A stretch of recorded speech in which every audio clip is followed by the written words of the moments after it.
This meeting is now called to order. Roll call, please. Vice President Payne, Here. Director Tripp, Here. Director Wilburn, Here. Director Waldrop, Here. President Shandy. Here. The Pledge of Allegiance will be led by Charlie Weitz, JROTC Wing Commander from Air Academy High School. Please come forward.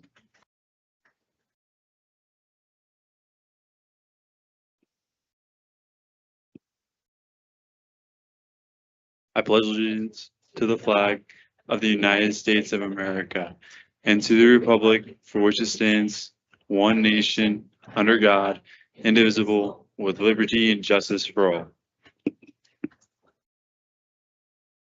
Thank you, Charlie.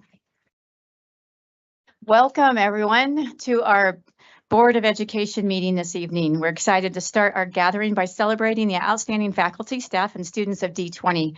Their hard work deserves our recognition, so we encourage applause during this celebration time. Let's get started. Tonight, we have Air Academy High School and Douglas Valley Elementary School with us. Air Academy High School, fun facts.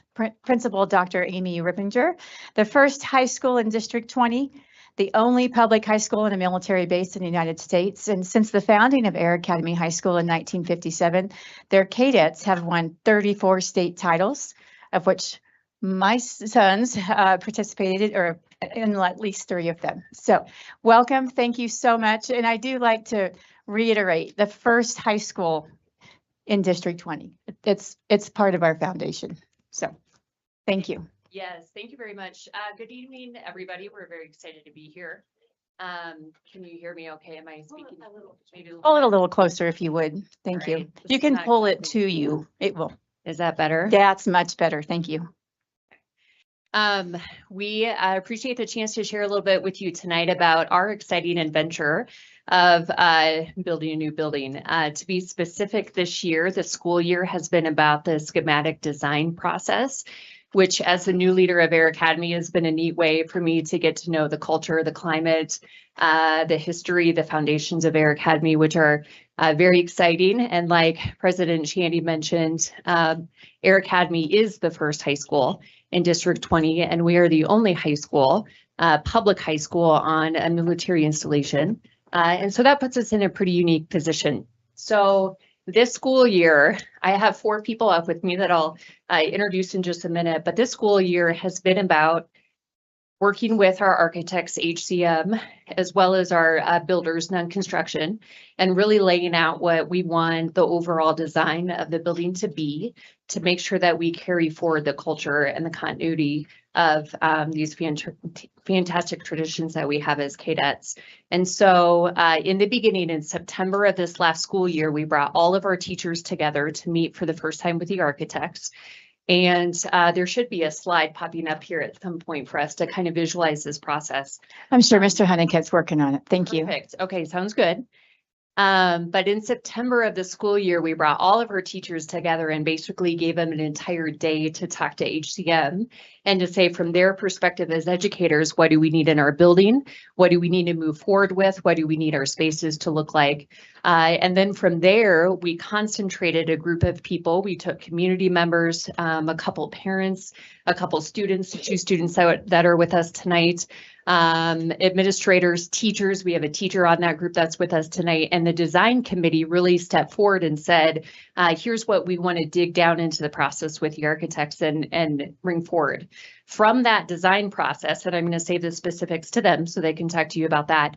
From that design process, we're now during the months of January and February, taking further drafts back to different specific departments in the high school and outlining what the spaces look like. So counseling, our performing arts spaces, our athletic spaces, all these pieces that make our comprehensive high school what we are today, which is a very, very well-rounded high school that we're really proud of our traditions. And so we want to make sure that those things carry forward with us into our new building.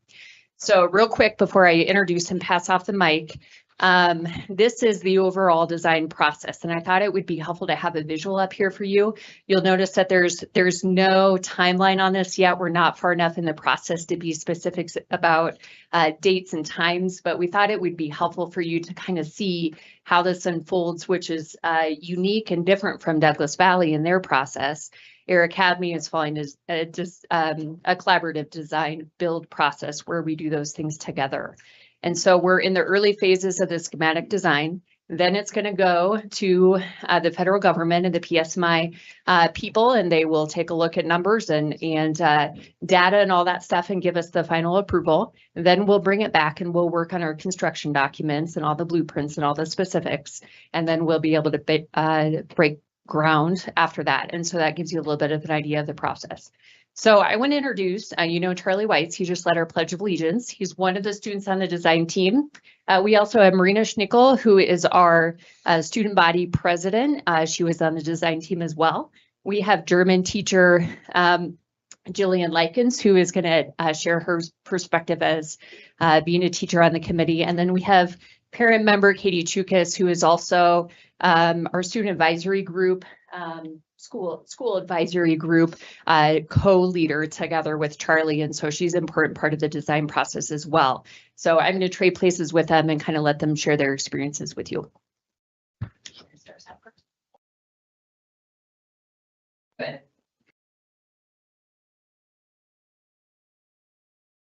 Hello, thank you so much for having us. We're so excited to be here. As Dr. Ripperger mentioned earlier, I'm the student body president at Air Academy High School. My name is Marina Schnickel, and I just want to start off with how big of an honor it was to be a part of this process as a student. Not only did HCM, the architects from HCM and Unconstruction listen to the perspectives of the administration and the teachers, but also the students. And it's such a big deal for us to be able to be a part of this process. Although I'm a senior as well as Charlie, and we won't be a part of this building, we are so excited to be able to pass this down and continue the culture of Air Academy.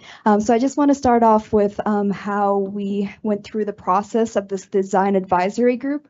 It was over the course of 4 meetings every month, and we started with just talking about what it means for us to be a part of Air Academy. So what parts of this building contributes to the culture and what we want to preserve and continue on into this new building. So we talked a lot about the community we have here at Air Academy, as well as what parts of the building contribute to that community.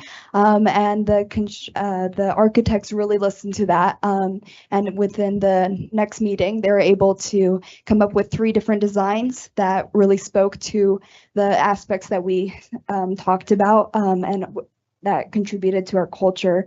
And then we were able to break the group into 2 groups and talk about the different design options and what we liked about each one, what differences we want to make in each one. And then throughout the course of the next 3 meetings, we're able to see how they adapted to our feedback. So it was really neat to be able to see what parts of our feedback contributed to their design process. And I just want to mention 3 aspects of it that we're really excited about that Charlie will also speak to. The first one is traffic. Traffic is a big problem we have at Air Academy High School. Especially when we're going home, there are teachers, there's students, and then also the parents and buses that all merge into one street, which often causes problems. But the architects did a wonderful job of trying to work around this problem and finding like different routes that we can all merge in from, just try to alleviate these problems we have. So we're really excited about that. Another one is the Sky Bridge. I'll let Charlie talk more about this because it was his idea, but it's just a really neat design, and I think it captures the spirit of Air Academy really well. And then the last one is the commons area, which is right in the entrance, and then it's connected to the auditorium and the big gym. So we're able to separate that area for nighttime events.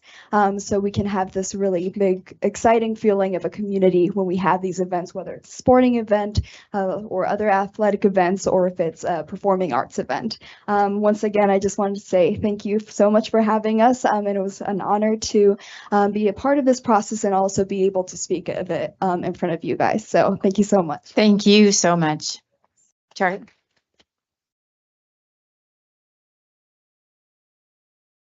Hi guys, my name is Charlie Weitz. Pleasure to be back here speaking to you guys again.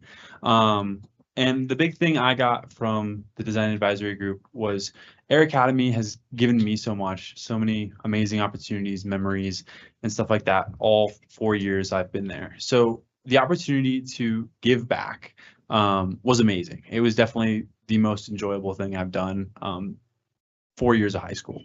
So I just wanted to talk a little bit about different directions we were going with our extracurricular activities. So as previously mentioned, I'm the wing commander for our JROTC unit in the district. So we have every high school around the district come to our school for JROTC during the day. So that was a big thing we considered, was how could we effectively get those students and make that easy for them coming into the building where they're not wandering around our building, getting lost, things like that. And then we are always operating. So at night, pretty much we're always moving around the school. So the placement of everything was a huge consideration in the process. So where are we putting the gyms, where are we putting the auditorium, stuff like that, to really make effective use of our space at night. Because currently we have people walking all the way across the building. So if we can centralize that around one space at night, that's huge. And then during the day, our DECA, FBLA classes and things like that, those extracurricular classes, we decided to put on the far side of the school to promote the flow of walking traffic, like foot traffic. So we're not having any choke points, things like that. And then that's where the Skybridge comes into play. So we wanted to keep that same feel of the squares that we have at Air Academy. We're just a bunch of squares stacked up on top of each other. So we have our courtyard, and then we're trying to have a bridge go over the far end of the courtyard. So the DECA classrooms, FBLA, our Cadet Coffee area, those spaces will be on that bridge, which is honestly, I think, such a cool way, unique aspect for our school to have. And then with broadcasting, we're opening like a huge broadcasting department. So everything they do, and I've seen them do, is awesome. So really for them, what we looked for was ease of access from their classrooms to our sporting events, to anything that they might want to document. So pretty much how they get camera equipment, how they get all that sort of things over there effectively. But overall, the new building will be very effective for hosting nighttime events while keeping the current feel of Air Academy that we love so much. And that's just something I'm super proud of, and I'm so glad I got the opportunity to do that and share this with you guys. It's wonderful. Thank you, Charlie.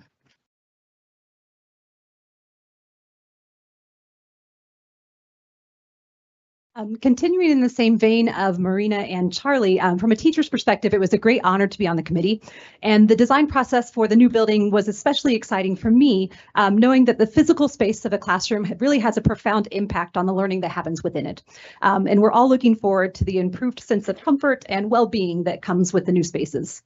Not that we have physical inconveniences at Air Academy, like temperature fluctuations and possible restrooms that don't function. But when this is no longer an issue, the students will be more able to engage in their learning.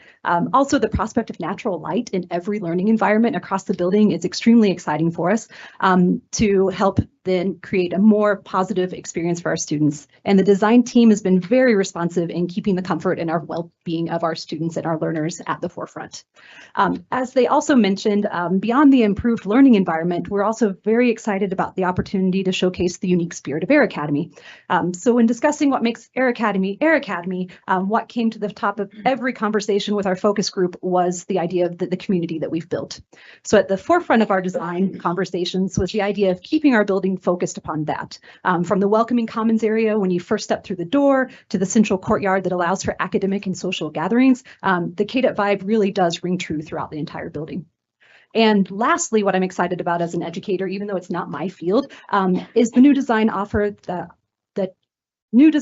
the opportunity to showcase another special feature of our school, our new Center for Excellence that will house programs unique to our school, such as engineering, aviation, and advanced manufacturing.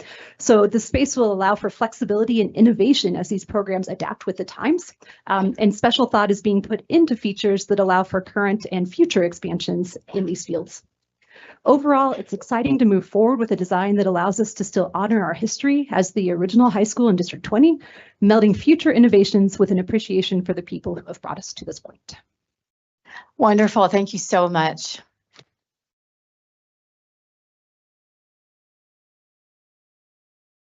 Hello? You're great. Oh, I'm good. Yep. Okay. Yeah, so I was on the design advisory group providing the parent perspective.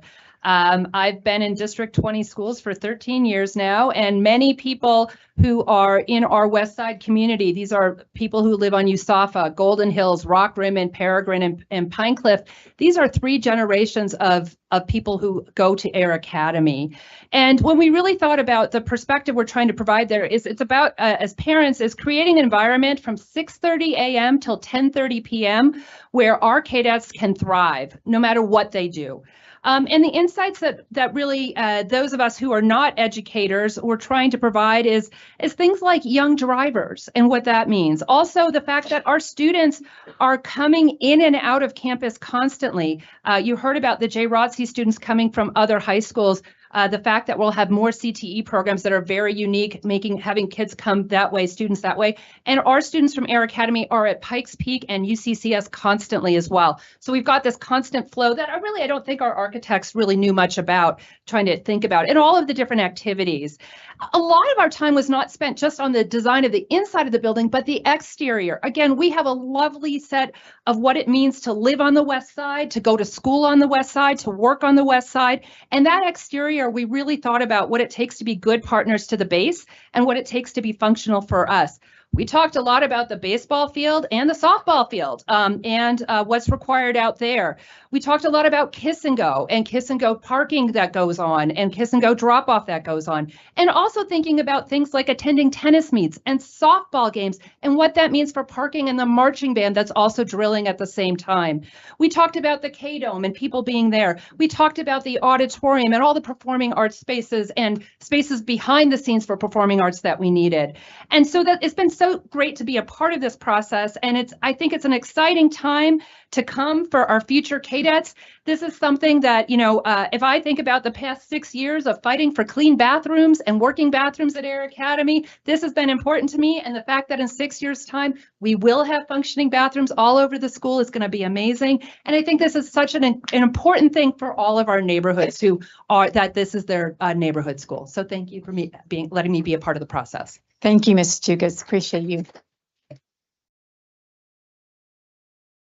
Thank you, Air Academy High School. Thank you so much. All right, next we have up Douglas Valley Elementary. Some fun facts about Douglas Valley Elementary.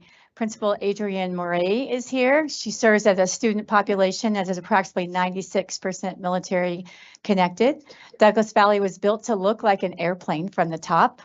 And Douglas Valley was in the inaugural class of Purple Star Schools, and Mayor Yemi signed a proclamation in 2025 stating that April is to be celebrated as the month of the military child. Welcome, Douglas Valley Elementary.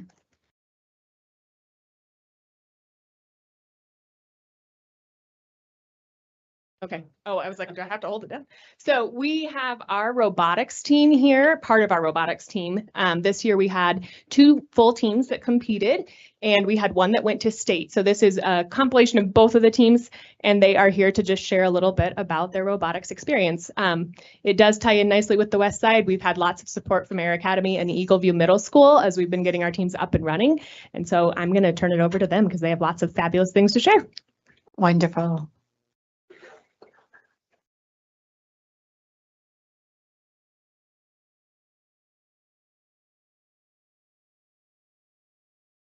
All right. Go ahead, guys. Can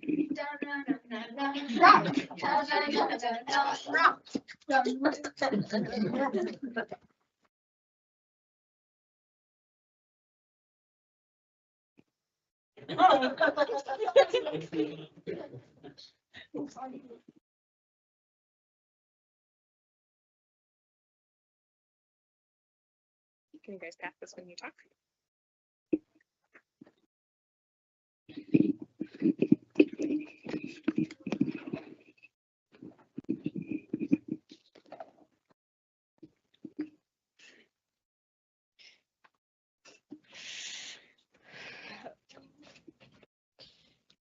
We are part of DVE First Lego League Robotics Club.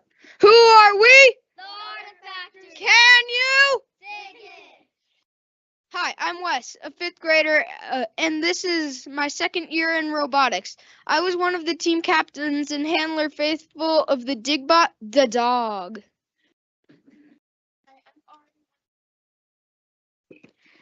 Hi, I'm Ari, one of the innovation designers and researchers. Hi, I'm Naya, another innovation designer and a researcher, and Ari's sister. Hi, I'm Striker, coder, and mission tester. I'm designer and coder. I'm Rose, another captain of one of the teams, as well as the designer and innovator of Rexy. The two teams had 4th and 5th graders, and we are happy to be here. Thank you for letting us do this. It's a great opportunity. Our club was guided by the FLL's core values: teamwork, inclusion, impact, fun, discovery, and innovation. Our journey was full of discoveries, creations, friends, coding, and competition. We had a fantastic time together, and one team made it all the way to state in Denver. We all contributed, and we were inclusive and had a great time. We discovered problems to identify as we considered our theme, which was unearthed. We talked to an archaeologist to find those problems to solve, and it was awesome. Here's Rexy. It has removable containers, a tool storage for the back, and a ground penetrating radar on the underneath, and tough boxes for your computer, for your technology. This solved the problem of getting the artifacts to and from the dig site. It is solar powered. It's a solar power hauler of materials to and from a site. Teamwork helped us with every part of our journey. Our problem we solved in research was protecting the archaeologists from pesky bugs. We made the bug away suit. Did you know that bugs don't like a certain high-pitched sound? We didn't, but now we do.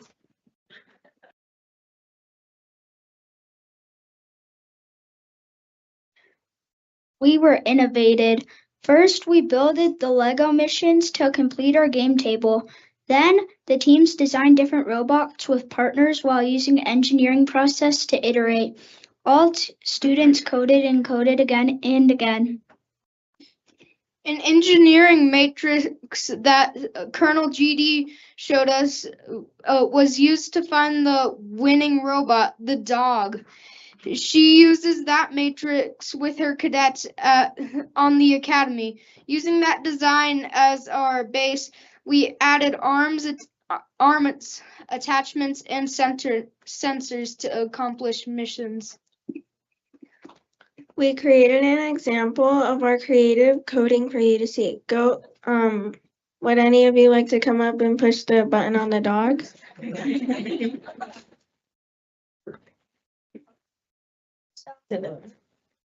It's that big button. Big button? Right under the metal. Right under the metal? Stand right in front of it. Okay, wait, I'm not sure what that is. That speaker. It's a microphone? Yeah, the microphone. Okay, I'll move it right over here. Gonna show up our Okay, metal. where do I push it? That button, that green button there on the front. Right here? Yeah.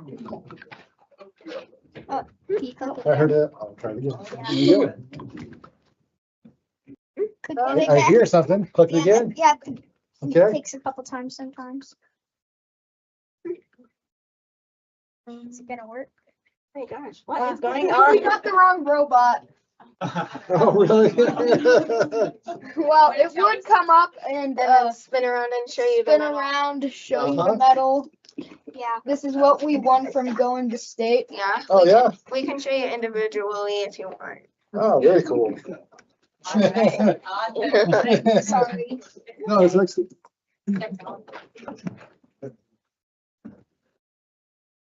It's coded to come forward and show off the arms and our metal. We had to do a lot of communication to create the codes and the robot. Here's one of our very long code.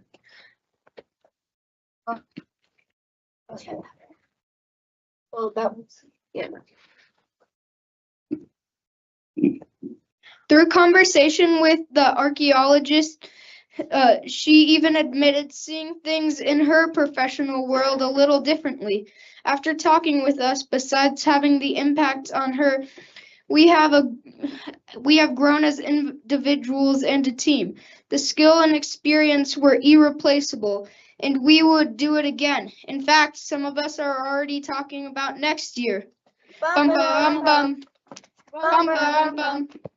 Bum Wolves. Can you dig it? Thank you for your time. Oh, thank you. All right, if you will stick around, we will take pictures after Superintendent Haber's presentation and stuff. So thank you very much. All right, Mrs. Hatfield, are there any updates to the agenda? Yes, and the board has been made aware. Members of the board, are there any items you wish to move from the consent agenda? Are there any discussion items to be added to the agenda? May we have a motion to approve the agenda? I'll make a motion to approve the agenda. Second. Roll call, please. Vice President Payne, Aye. Director Tripp, Aye. Director Wilburn, Aye. Director Waldrop, Aye. President Shandy. Aye. All right, I just want to start off our board comments tonight. First, I want to say welcome back, Mr. Director Wilburn. We appreciate your presence here. Thank you so much. Also want to I want to welcome and thank Mrs. Hatfield for transitioning our secretaries. Thank you so much for all the work that you've put in. And I want to welcome probably my new best friend, Mrs. Clunt, as our board secretary. Thank you. Welcome to this, and we look forward to a long relationship with the board. So thank you. I also want to thank and welcome in our new legal counsel, Mr. Miller. We just appreciate your presence and your insight into educational law. So thank you. Do you have anything you'd like to say?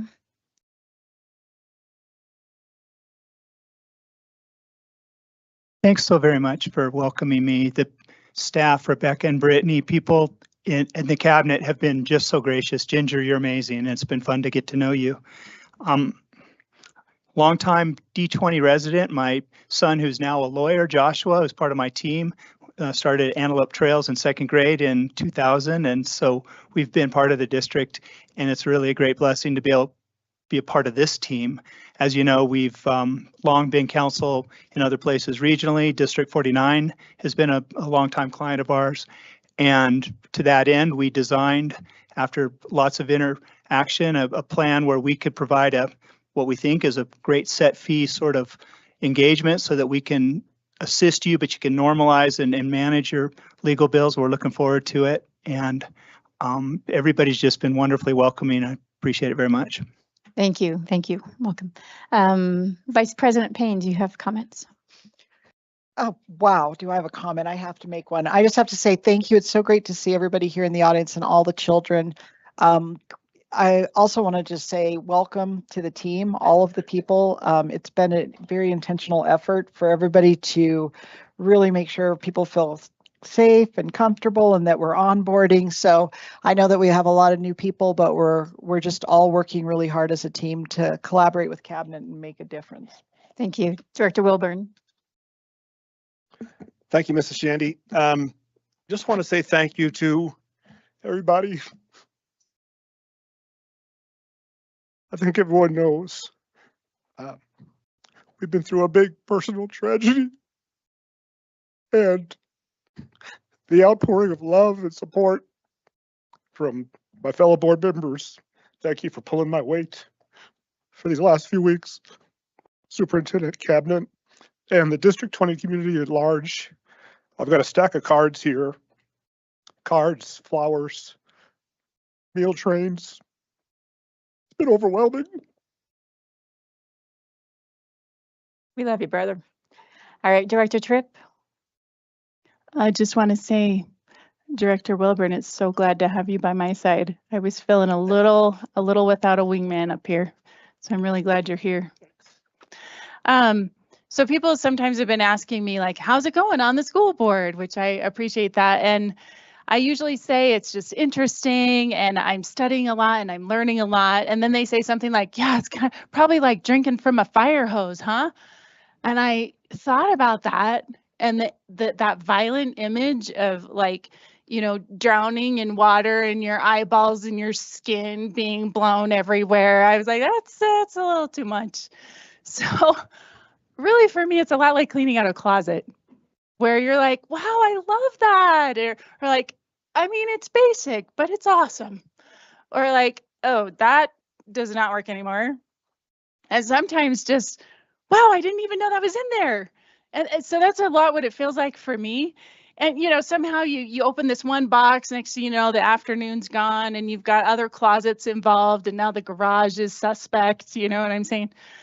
Which kind of brings me to our agenda tonight, like so many things, so many things to study and absorb, so many things to ask questions about and to seek understanding as we're really seeking for excellence. And as I get engaged with these various things, there's just been one thing that stood out the most that I wanted to highlight tonight before we get going. Each item to me represents the dedicated and earnest work of individuals or teams of individuals. Like we've got a new board secretary and a backup amazing secretary. We've got some new principals that you'll be introduced to that I was privileged to meet this week. We've got school reports. Our Air Academy team, you know, came and told us all about that. We've got updates and reviews. We've got monitoring reports from the admin that just helps the board do our own job well. We've got budget things and calendars. I mean, I could go on. I've been out in the schools and I've been seeing staff cheering on basketball teams. I've seen principals just thoughtfully leading and trying to find the best way to teach and support. Whole teams of staff and parents that are supporting their schools at dances that I've been to, and school lap runs that happened this morning, and family time. And then I've been watching my own board members that are just working so hard to make sure kids and staff are protected and supported. So before we dig in, and I ask all my questions like I always do and seek understanding in an effort to support really academic excellence and a wonderful culture, I just want to make sure that I take a moment to recognize and acknowledge the tremendous work that is being done for those same goals. And I would ask that you all please join me in a round of applause of thanks for these individuals and teams that do so much for our kids.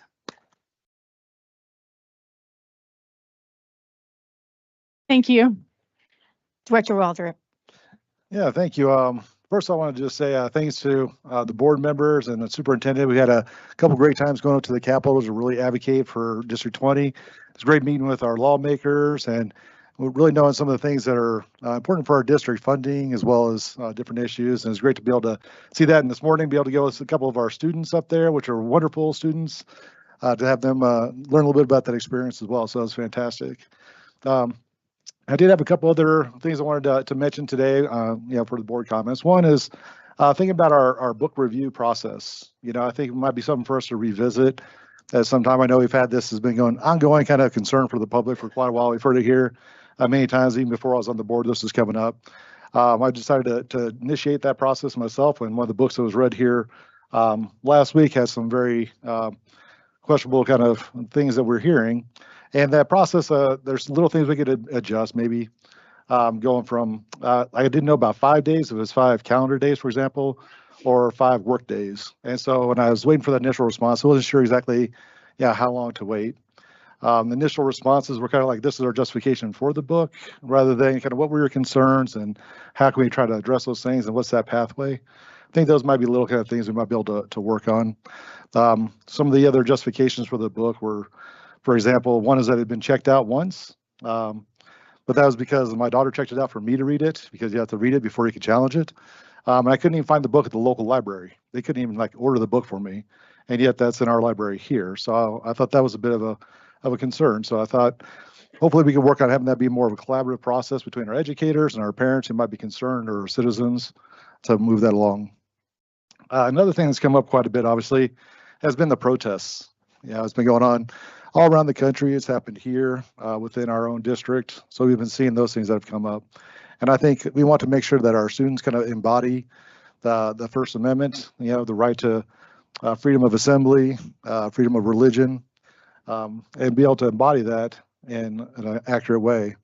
But also be able to recognize that, we have a right to our free expression, but we also don't have a right to interfere with kind of lawful engagement of, law enforcement officers and official duties. And we've seen those things, but I think it could be a real opportunity for educators to think about how do we have these discussions about what is the First Amendment? How do we express those things? How do we be able to do those things without interfering with things? And of course, we've seen the unfortunate things that have happened across the country, as well as 150 plus anti-ICE agitators arrested for crossing that line from free speech to interference and other activities. So I really hope that's I would never want to see any of our students in the future making that mistake. So I'm hoping that's an opportunity for clarity of discussion about what those things mean. So hopefully that's something we could do as a district. And then last, I just want to finish with a quote from one of my academic heroes. Really, when I started going to college, I never really heard about this individual, Frederick Douglass. So the quote is, "It's easier to build strong children than to repair broken men." And I think that's one that really kind of emphasized the importance of early childhood development, parental responsibilities, and education. So thank you. Thank you. All right, Superintendent Haber, I think you have some comments, maybe a couple? Just a few. Could you go all the way to the last slide for me, please, on my thing? I'm just going to actually start there and then go back to the beginning. We had a wonderful time, as you know, at CASB, and we had our amazing students from the Superintendent Advisory Council come and be with us, especially at breakfast. And so I believe that some of those students are here. They weren't able to share in January. The students that went were Ayush, Vispute, Gautam Devalapalli. Say it for me again. It's Gautam Devalapalli. Devapalli. Thank you. Thank you. We had Kitsia Villa, who's here. Yes, hi. Nathan Colbert, and I believe Shane is here also. There you are. And then Tegan Anderson. And I just asked them to just put together kind of a brief summary of what they learned from the conference and what they took away with. So first of all, we would like to thank the board and the superintendent for that experience to be able to go to CASB and just see what's happening with education and school boards across our state. That's an incredibly valuable experience that we were able to have as students, and we just can't thank the board enough for that experience. So thank you all. So through CASB, we were able to learn a couple key things. So we were incredibly thankful for the opportunity to share feedback from ASD 20 students and to gather our new perspectives of what other students across the state are thinking. We were able to participate in discussions about statewide resolutions and initiatives, again, with other school board members from other districts and other students. And we were also able to recognize what ASD 20 does exceptionally well and identify some areas for improvement. I know these are points that we've already talked about with the board. So from our findings and what we were able to think about, we came up with our broad idea that we want to present to the board today, which is bridging the gap between students and the Board of Education. And so our overarching statement that we'll start with is that ASD 20 needs to strengthen the connection between students and the Board of Education to ensure that student voices are heard and valued. Kitsia? Yes, of course. Building off, I definitely do agree that although we have a wonderful parent community that's very active with our board, students don't necessarily feel comfortable directly bringing up their concerns or getting involved with the board. And through this, we've discussed the possible reasons as to why that might be, and a lot of it comes from a lack of knowledge on necessarily what the board does, who you are, your purpose, and we want to propose different initiatives to kind of motivate students to become interactive within our, school district, because as you all know, students are the future, and we build up society based off of what we learned from you guys. So proposed solutions are, number one, to increase transparency. So we would appreciate if there would be a more clear telling of what the board's goals and visions are for the district, as well as the responsibility for students. Secondly, we want to highlight student recognition and achievements and provide a standard that recognizes students and opportunities for input for the board to interact with. Thirdly, we want to kind of activate existing current groups and expand them. So the superintendent's council, which we are so grateful for, and principals councils, if we are able to kind of connect them more and have a more frequency of touching bases, then we feel that it would be very effective for students to then feel connected to our communities, engaging via social media or interacting in person, whether that be board members coming into our schools or to our dances, or using any other platforms to engage with students and have those spotlights. And lastly, to designate feedback opportunities and set clear times for students to have these conversations. Like the board meetings are great, but is there going to be potentially an opportunity for it to be students one-on-one with board members? Right. And so we understand that the board does a lot of those opportunities already, and at least a lot of those have increased, especially in the past years and what we've been able to experience. But we just want to ensure that that is completely transparent to students. Students really understand their opportunities to speak with the board, raise concerns directly with the board, and other things like that, which is things we observed in other districts around the state that we felt were a little lacking in ASD 20.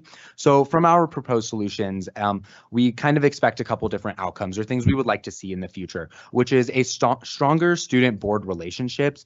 And again, that kind of ties into activating those existing groups. If that superintendent, student advisory committee can become more active in some of those ideas and just hear a little bit more from not only the superintendent, but the board at large. Also creating more meaningful student engagement in district decision making. So as we just saw from Air Academy High School, is there were students involved in that process of thinking about the design, students and parents. And we want to see that happening throughout more district initiatives and throughout the district at wide, and ensuring that students really understand what the board is doing and what that effect is on our education, and ensuring that students' voices and those ideas are also heard. And in order to do this, me and Kitsia have proposed two, as starting points, two solutions or two things we would like to see be as initiatives. So let's Kitsia start with that. Okay, number one is the District Student Collaboration Council. So my proposal is we take existing councils already and kind of merge them together and make them on a grander scale. It would be a structured forum where all high schools and schools, middle schools, elementary schools have student representation, which ensures student concerns and brings all concerns to a district level. We propose possibly 8 members per school from different, outlets. We could have some members from student council, some from student leaderships, from principal advisories, or just, people who are just interactive within the school community. We could have different representatives on different levels. So possibly on the superintendent's council, we have 2 juniors, 2 seniors per high school. We could have the same forum for different schools and apply it on a much grander scale and create times and opportunities for that group then to come and directly talk about different concerns of what's going well, what's not going well. We would hope that these meetings would occur quarterly and the representatives would meet with additional students to discuss school and district issues, which they would obviously then bring. And we could have monthly or quarterly meetings that are to the district, so separate from the schools, where we discuss different topics. So representatives would have the responsibilities to serve as advocates and to serve as the bridge between the schools and the board to help bridge that gap yet again. And I think one of the biggest things that we got from CASB was actually just being able to sit down with the board members at that breakfast that we had. And so we're proposing something like that, but in a broader sense, something like those roundtables that we were able to have to bring board members, students, even principals together to really get those ideas just started to be talking about. Because when we were able to talk with all of you, we were getting those ideas out. We were really making some progress and just sharing that. And that's always the first step in what we believe that students need most to get that idea and get that spark to take initiative on the actions they want to see. And so the other thing that we propose is also the Advisory Council social media action plan. And I know we talked about this with the board members, but in order to increase transparency, especially with high school students, is using and utilizing social media between the district and individual schools is going to be very important in the future. And we can discuss different ways of how to implement that. And we're not saying that the district is going to just be taking over school social media accounts or controlling everything. No, we just want increased transparency so that students really know who the board members are, what they do, some of their plans and proposals for ASD 20, because at the end of the day, we're the ones who are really being affected the most by the decisions from the board. And anything like that, at the end of the day, it's education, and students, we believe, need to understand what's happening in terms of that. So I really appreciate you guys. We do have some time limits sometimes so if you guys want to just share, what your final proposal is, and then I'll be glad to, we'll continue to discuss these in our superintendent advisory. We've printed that at 6 we transfer into another meeting, and so we still have some of the administrators too, but I love your ideas. Just so you know, we did follow up on that. You guys are now, students are now receiving the board updates, which is a summary of what happens with the board.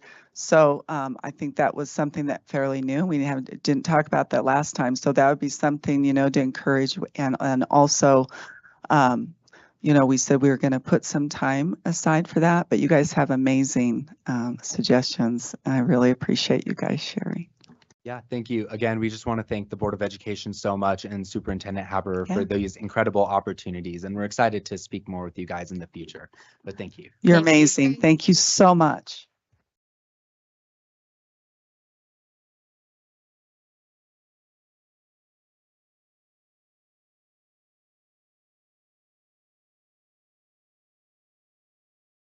So some of our celebrations, and I appreciate our students sharing the importance of celebrating students and staff because that is really critical.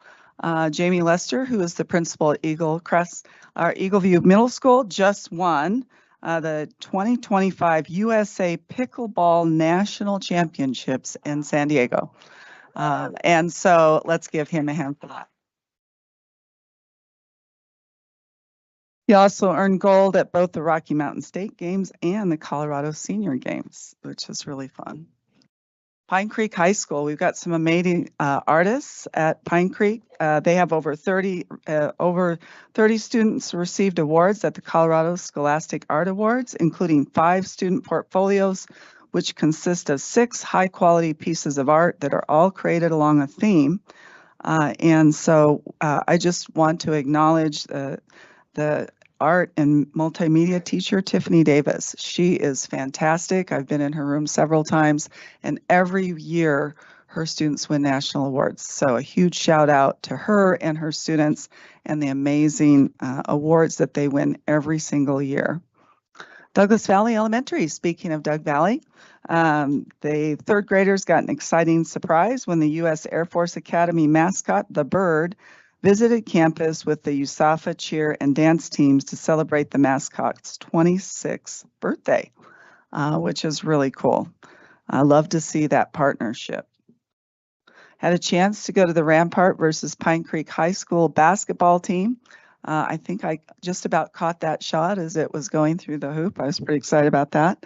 But really a huge shout out to all of our coaches. They put in so much time in working with our students.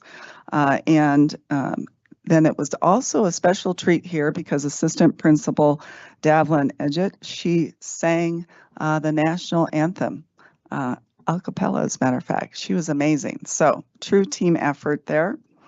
We have an special education spotlight. Air Academy High School engineering students Amanda Gorell, Eliana Hafner, and Xavier Cofield partnered with Douglas Valley to help solve a real-world challenge, which was creating a way for 1st grade students, Miriam Montago, to sit side by side with her peers at lunch. Through thoughtful design, creativity, and practical problem solving, they developed 2 successful bracket options that made this possible.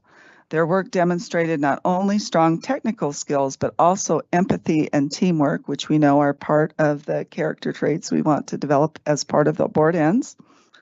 Their efforts have made a meaningful difference in Miriam's daily school experience. So now she can sit side by side with her peers. So we have amazing students. We really do, as we saw with our student advisory students who are just here, as well as at the Doug Valley and Air Academy spotlights.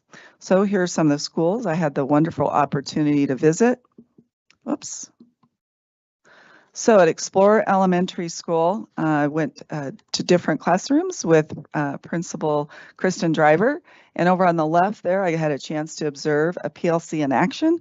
They were sharing data and really looking, and their focus was on writing, and they were looking at various writing samples and then some of the data they put in their computers to say, okay, what do we need to do differently to make sure the needs of all students are met? There's Kristen. There's some examples of the writing. They all made little monsters. I think this was like a younger grade bulletin board, and then they wrote about it. So I definitely saw evidence. Our focus has been on writing this year, and definitely seen evidence that more and more students are writing more often. And then I thought this was the coolest idea. The librarian made a book buffet. And so the librarian, this was her para that worked with her, and the librarian was giving the students a lesson on how do you read a book? Like, what are some things you could think about? And then they all get to go through this line, and they get to, on a timed way, go through and look at books. And if they find one they like, they get to pick it up and go to the next one. And so I just really appreciate the emphasis at Explorer Elementary on literacy. And then Director Waldrop and I had a chance to go to Legacy Peak. And that was really awesome. And what I appreciated about this lesson is we saw students really making their thinking visible through the use of whiteboards, and they were doing like a phonics-based lesson there. Timberview Middle School, we saw an effective math lesson where, again, students were making their thinking visible through the use of whiteboards. And that's such a great effective teaching tool, because teachers can do a quick check on what students did individually, and then they know which students maybe to pull into a small group that might need more help. And I love this picture, Principal Julie Murray, Dr. Murray. She was really proud to show me her data wall and the achievement. As you can see, they were tracking student achievement. So, a question I've gotten is, well, how do you know that principals are tracking their student achievement, right? And what are they doing about it? So this is a good example. All of those little stickies represent the different grade levels in both math and reading. And the great news, as you can see, is they're all up there in the right quadrant, which means high academic achievement and growth. And then what I love is the data wall on the right side. So every student's picture is on these data cards. And the students, that had the red cards maybe started the year and not being proficient. And what I love is that the PLCs come in here and the teachers get a chance to move the student along that whole continuum of academic growth. And it was so fun to see and so you can see even some red cards there that are now in the yellow or green. Many students have grown significantly since the beginning of the year. So it was fun to go in and celebrate with them. It's a beautiful thing. It is a beautiful thing. So I would love to, and I know that many of our other principals also have data walls, and I think the beauty of this is, because I know I had a data wall when I was a principal as well, and it's really the conversation that the teachers have, right? Like, do I move this student? Do I not? Let me look at the data again. And teachers are very intentional when they have to physically move a student, especially with their picture right there, which I loved. Air Academy, the media arts class at Air Academy High School is one of the only dynamic career academies at Air Academy High School, and our broadcast journalism students brought it to life through this engaging video. What started as an overview quickly turned into a compelling pitch for future students, showcasing the real opportunities this pathway offers. So I'm just going to show a minute of this or so you can see.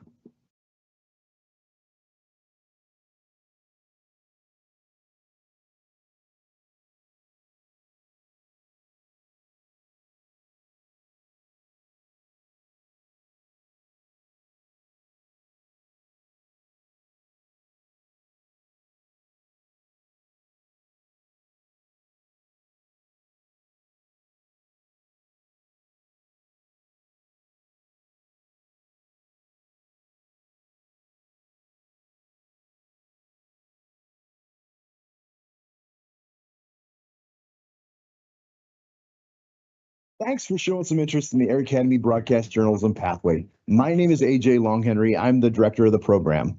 The Broadcast Journalism program is part of the Career Academy system here at our academy. That means that my class is tied in with a lot of your other core classes like English or social studies. The skills you learn in my class, the things you learn in my class, you'll be able to use in your other classes during the school year. We're also part of the Colorado Career and Technical Education system, which means that students in my class, we're focused on giving you the academic knowledge, the technical skills, and the workforce competencies that will help you when you move on to secondary education or careers out in the workforce. So that's just a teaser, and the whole video is online when we post our board meetings, so you can go in the superintendent update and look at it. What I appreciate that he highlighted is this pitch is not just for future students, it's really letting the teachers in the building know too that what he does in his classroom connects to English and these other topics. And that really is what the Career Academy is about. It's about not just having a separate career pathway, but having those CTE teachers talk to content level teachers and really integrate what they're doing. So when a student's sitting in an English class, they can be thinking about what's happening in the broadcast class and seeing how that connects. So I'm very excited about that program and the other career academies that we have here in D20. We had our second book study on grading from the inside out, and this time Rampart Principal Megan Sanders and Chinook Trail Middle School Principal Jennifer Richardson were hosting this one, and it was a great conversation. Again, the whole purpose of this ongoing book study, and I always do the introduction and kind of set the stage for the rest of the class, and then I have the wonderful opportunity to sit at different tables and really hear the conversations. I'm learning so much about our district and how teachers feel about things and principals. We have teachers and principals all together, and we have high school and middle school together. And so those cross conversations have been huge. So really the question is, how do we provide accurate feedback to students and their parents about a student's proficiency in state standards through the grades that are assigned, right? And when we have different practices across classrooms, it's hard to be assured that if I get an A in this math teacher's class, and my friend has another math teacher, are those grades comparable as far as really reflecting the proficiency of students? And this is something that is really a nationwide effort too, is how can we get really good about our feedback to students and their parents, right? Because parents look at grades as well. So we had a wonderful lead team retreat. We do this every February. All the principals, our assistant principals, our amazing learning services team, and a huge shout out to Dr. Koselak, who coordinates all of this. It was another wonderful celebration. So what we did for this one, as you can see, there are multiple opportunities for to kind of chart what the progress has been and to have those conversations again across levels. And this time we met in feeder teams. So you can see in the bottom where that was the Pine Creek High School feeder team. So we had elementary, middle school, and high school students, or principals, all talking about what were those effective strategies that you're using with students. What do we see across our feeder that is really making a difference for academic achievement? As well as we talked about the portrait of a graduate. What are each of those levels doing within the feeder team to ensure that students are gaining and developing those 6 competencies? And then there's another question that I've been asked from board members, others. Well, how do you know? How are you collecting the data, and how do you know what teachers and what principals are doing with teachers? So I went around and just snapped up. And what I love is, again, making their thinking visible, right? So after principals and APs really charted like this, these are the positive things that are going, after we did our root cause analysis and saying, what do we really want to work on this year? How are we doing with the progress with that, right? So here's what's going on that's going really well, and here's some of our challenges. So it was fun then to walk around and look at all of those posters and see common themes, because that's my job in learning services, is we say, what are the common themes? And then what does that mean for us here in the EAC to guide our future professional development or the interventions that we need to put in place right now? So it was amazing. I just love being with principals and just hearing their wonderful conversations about teaching and learning. had an opportunity to go to UCCS. We're really working on strengthening our partnership with them. Chancellor Jennifer Sobonnet actually reached out to me, invited me to meet with her and her team to talk about our partnership. She is also has some legislation that she submitted and wanted our feedback on that around concurrent enrollment. And she really seeks to say, how can we increase that as even more so on helping to have more adjunct professors here on our campus, because that is less expensive for us to be able to offer those classes here as opposed to sending our kids off campus. So we had a wonderful conversation, and then Jennifer Berta, who is their their community liaison director, she took us on a tour, and at the end of the tour, she mentioned the cybersecurity program that D11 has. And as you know, I'm slightly competitive, and I said, well, D20, we'd love to be able to do something like that too. Do you have any opportunities for us? And she said, well, as a matter of fact, we are going to build a health sciences, brand new health sciences program. They want to move their nursing program, which is farther down the road. They want to put it all closer to the central campus. And they also want to explore opportunities for a district to have a health sciences program where teachers would come and be on their campus. And of course, I knew that Karina Bierman at Pine Creek has like a 40-page proposal already to go around what she wants to do with the career pathway around sports medicine. So I was able to connect all the folks who helped do the cybersecurity with her. And we're already going to have our second meeting on campus, and they are really excited to partner with us. And then the person who's the head of this health sciences project also was in sports medicine. So I mean, it was like, oh, everything's coming together. It was really great, and I'm very excited about future opportunities with UCCS.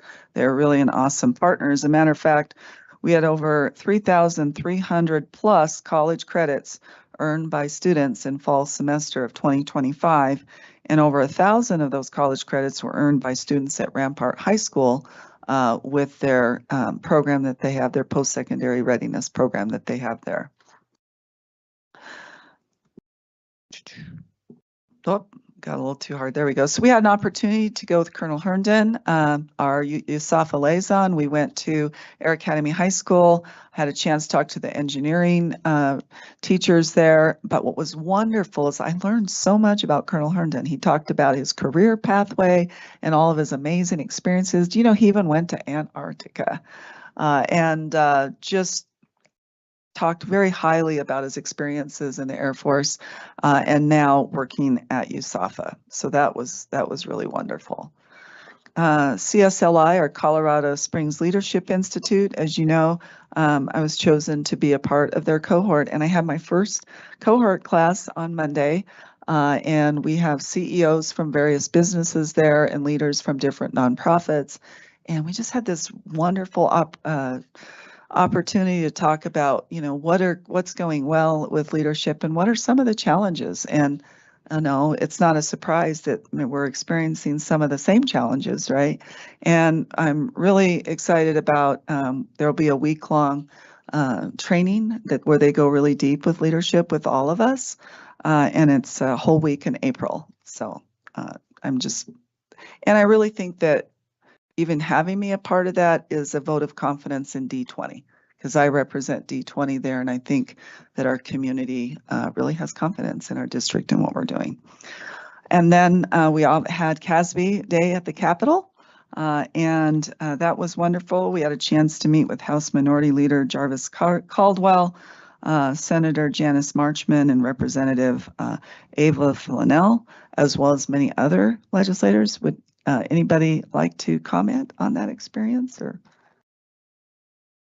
go ahead? Director Walter. Yeah, it was great meeting some of our legislators there, especially Lieutenant Colonel and Senator Zamora Wilson.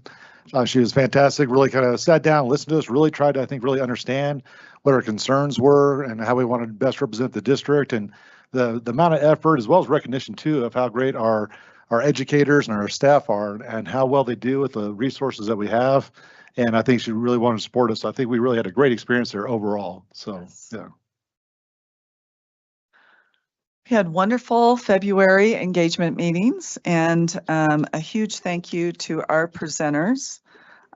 This time, we talked about safety. So Special Education Director Lisa Brandt gave really the same presentation that you did to us, gave everybody an overview of behavior support system. Pete Risting talked about our threat assessment system that we have, and then Director Rich Payne talked about Safe to Tell, which was really awesome. And we had great questions and really good conversations around what we do here in D20 related to safety. And as Director Waldrop said, here we were just today. We got up, we were all here at about 6 o'clock this morning and took the bus down, but really was wonderful. Senator Zamora Wilson got a chance for us to sit on the floor so we could really be part of the action. And she was awesome. She'd come over and say, this is the bill we're working on, and this is what the process looks like, and really kept all of us apprised of what was going on and the bills that were being read. And we had a debrief. We had lunch for the students afterwards, and it was funny to listen to their debrief because they noticed these little things that we didn't, like they could push the button to make the podium go up and down. And but just that realization that even though, you know, they are senators or representatives, they're just people too, right? And I think our students really felt a connection with them. So that was a wonderful day, and I appreciate you sharing about that, Director Waldrop. And we just did that one, so that's the end of my report. Thank you. That was wonderful. All right, tonight we have 4 new administrators.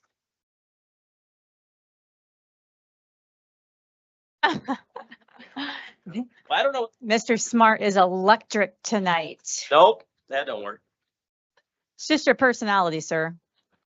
All right, so we have 4 new administrators to approve tonight. Mr. Smart, I'm electric. would Okay, you so please make the introductions? yes. Can you all hear me good? So can you hear me? No. Okay.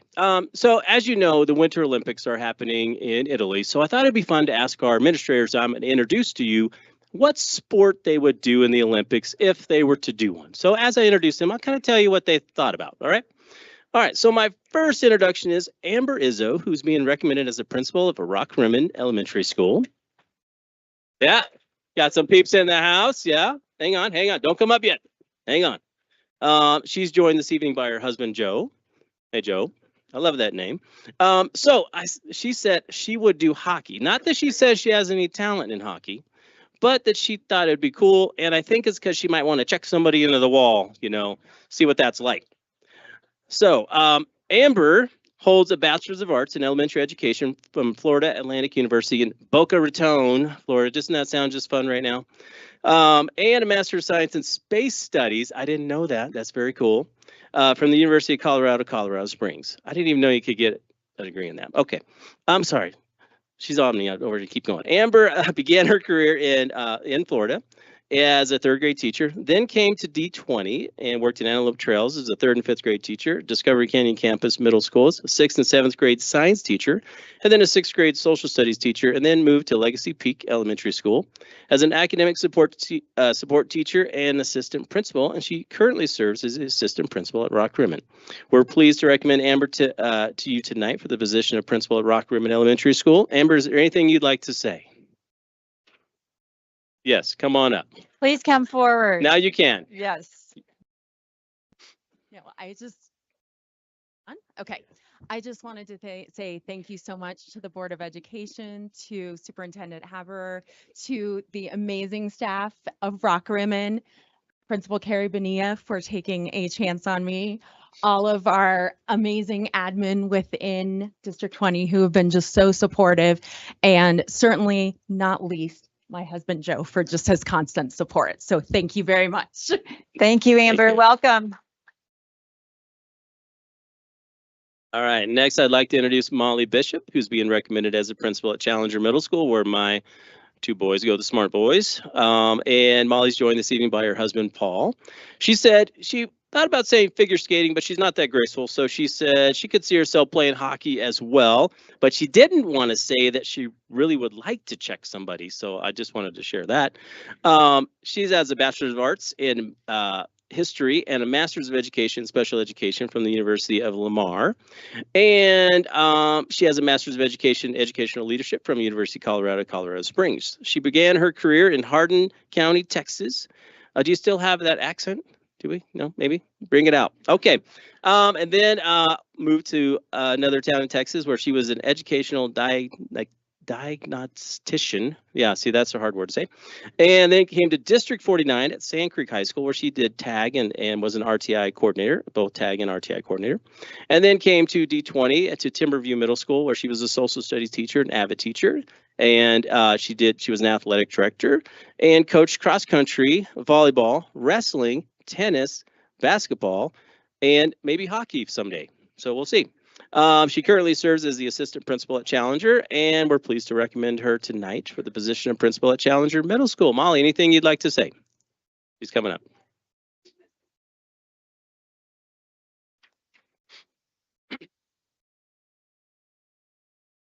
Thank you, Cameron, for that wonderful introduction. First off, I just want to say thank you to the school board and Superintendent Haberer for this opportunity to serve as the principal of Challenger Middle School. I'm just truly honored and grateful for this opportunity to continue serving the Challenger students, staff, and community in this new role. I absolutely love the people I work with. They are just the most amazing people. I look forward to continuing to collaborate with our dedicated teachers and families to continue building on the strong foundation we already have in place. And together we're going to focus on academic growth and ensuring every student feels seen, valued, and inspired. I do want to say a special thank you to my husband who has made his way up here. I apologize for his support as I move into this new role. Starting this new job feels exciting instead of overwhelming because I know he's got my back. And then this is 21 years in education, and there's so many people I could say thank you to for getting me to the point I am now. And I know I would miss a name. So, you know, there's just so many folks. But I do absolutely have to say a huge thank you to one of them, and that is to Miss Debbie Holt. She has guided me and supported me the past 15 years. Her advice, honesty, and belief in me has not only shaped my career, but also my confidence. And I wouldn't be where I am today without her mentorship. So I'm just so grateful for the time and the wisdom that she has shared with me. Thank you again. Thank you. Welcome. Thanks, Molly. You know, I'm not sure, but the Smart Boys went to Challenger and then the principal's retiring. So Molly, got your work cut out for you. So, all right. So next I would like to introduce Renee Roth, who's being recommended as the principal at Mountain Ridge Middle School. Renee is joined this evening by her husband, Steve, and her sons, Will, who's a senior at Pine Creek High School, and Wes, who's a sophomore at Pine Creek High School. Now, she gave a very principled answer to this question. She said curling, and this is why she said curling. She said team sport that teams work together to hit a target. Doesn't that just sound like what a principal would say? Okay, so Renee holds a Bachelor's of Arts in English with an emphasis in secondary education and a Master's of Arts in Educational Media, both from the University of Northern Colorado.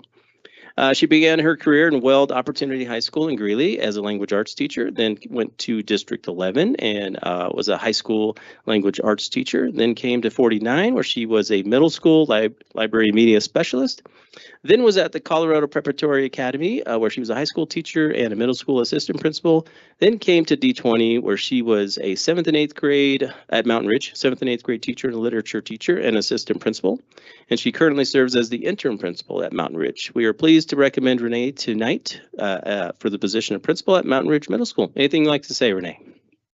Of course you will.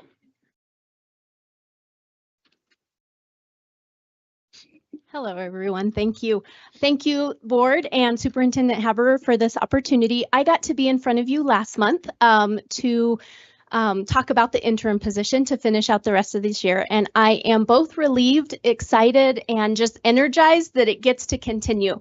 A lot of the planning, instead of focusing on, well, depending on what happens, I'm excited because we've got a lot of great things in place that we're already doing at Mountain Ridge, and I look forward to continuing them.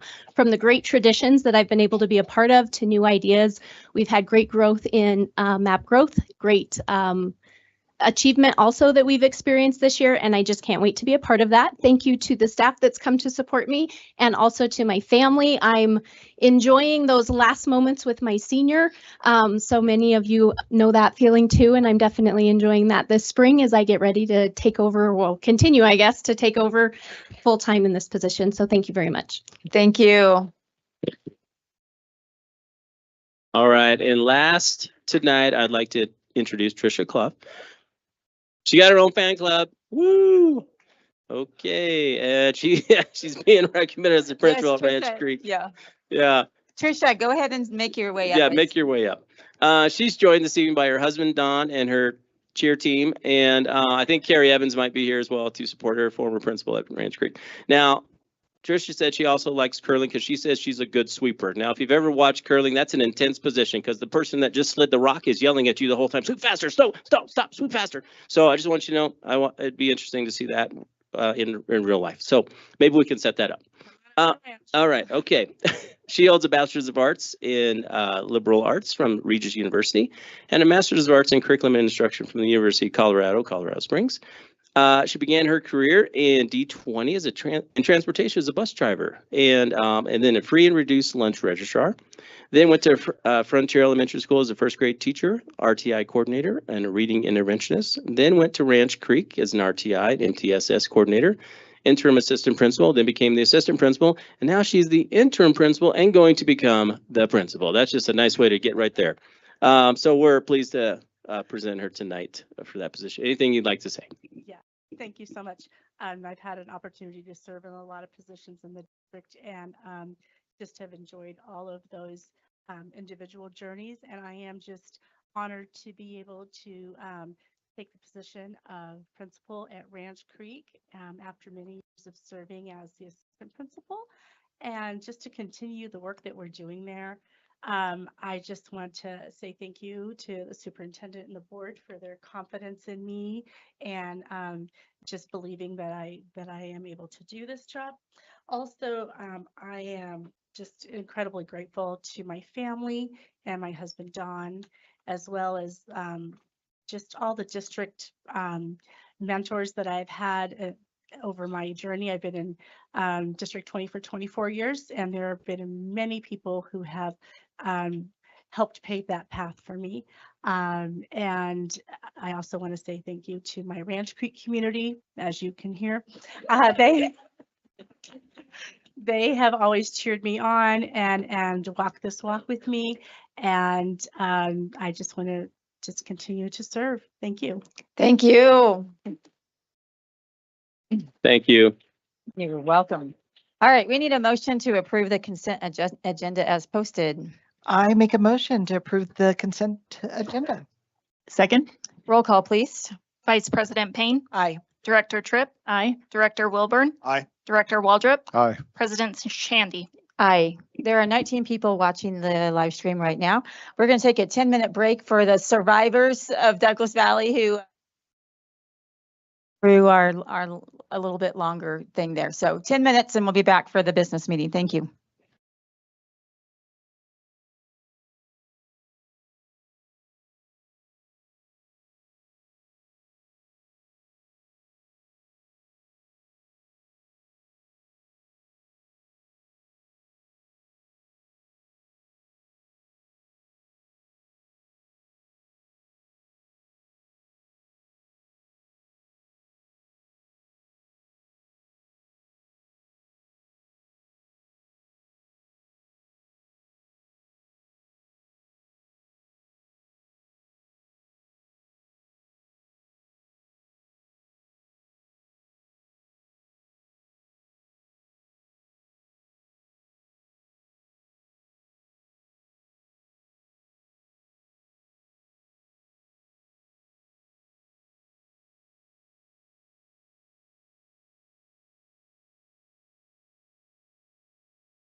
Yeah, once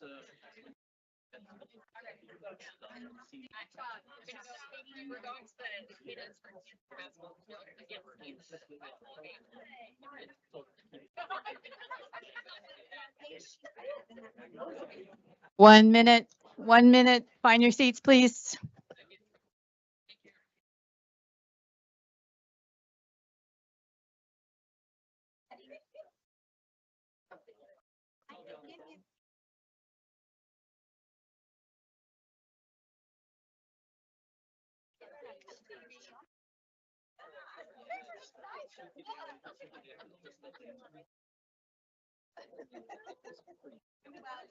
Anyway, so next.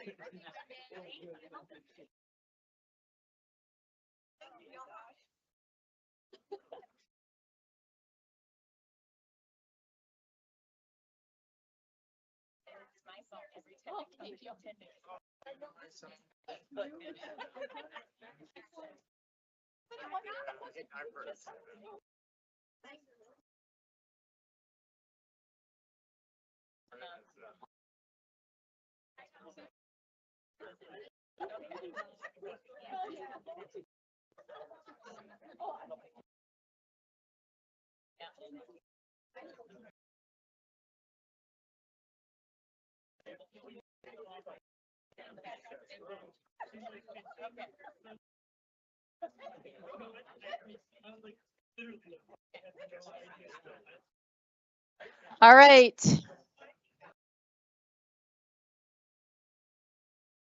Thank you. It's always incredibly inspiring to begin our meeting by celebrating the hard work and achievement of our D20 students, faculty, and staff. Now we transition into the business portion of our meeting, a time for thoughtful discussion and decision making. Out of respect for this focus, we ask that applause be held during this part of the session as we shift our attention to the important work ahead. Thank you so much. There are no items pulled from the consent agenda. So we're on to written reports. First up is annual report for New Summit Charter Academy NSCA. Does anyone have any questions or comments? No, all right, thank you. Let me find my. All right, annual monitoring report for executive limitations policy 2.8 emergency superintendent succession. Oh, nope. Oh. No, come back. If you, yeah, no, come back, please, come back.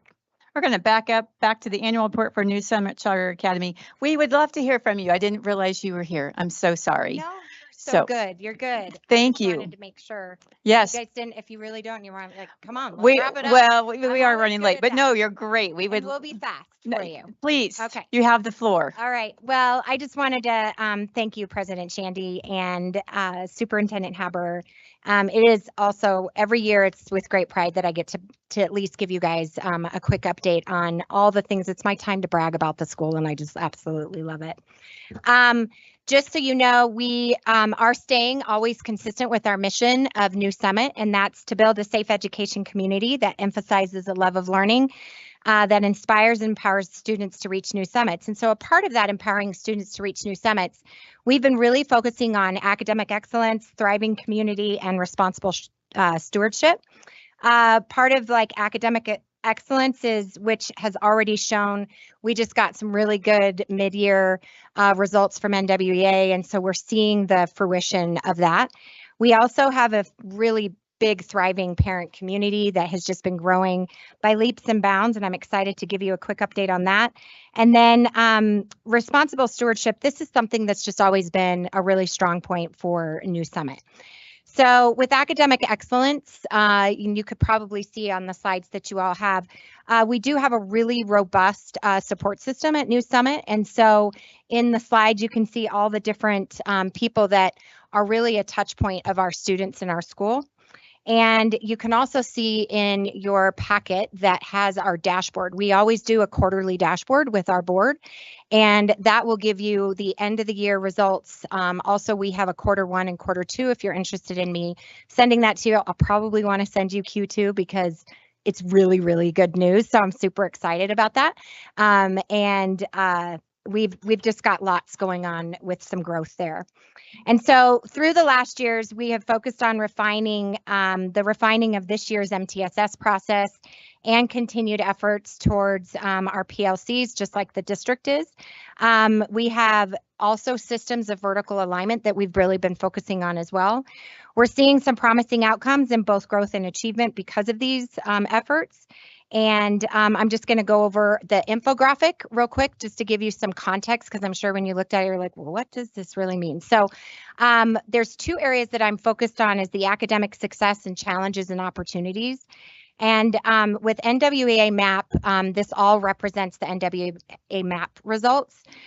We did, in your packet, you can see this packet right here where it says the Q4 dashboard. We were really focused on, back when COVID happened, all of our goals were reaching around COVID catch-up goals.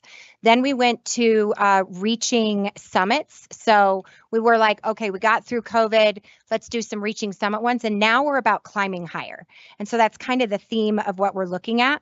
Our reading goals exceeded in elementary with our NWEA MAP. We had a goal of 85% in most everything, even 80% with middle school. And our reading goals for elementary exceeded that with 86.1. So the end of 23-24 school year, we were at 76.6%. So we grew 9.5% from that year. And these next results are even bigger. So I'm excited about that. Our breakthrough growth did happen in middle school as well with language usage, and we had a 16.3% increase there. So in 23-24, we were at 68.5%, and we grew to 84.8% by the end of the year. Our reading performance it just about met that goal by 0.1%, because that goal was 80% and we made it at 79.9%. Our challenges and opportunities continue to be math. We've seen some growth throughout since we changed some curriculum. And so we're starting to see some more growth in that area.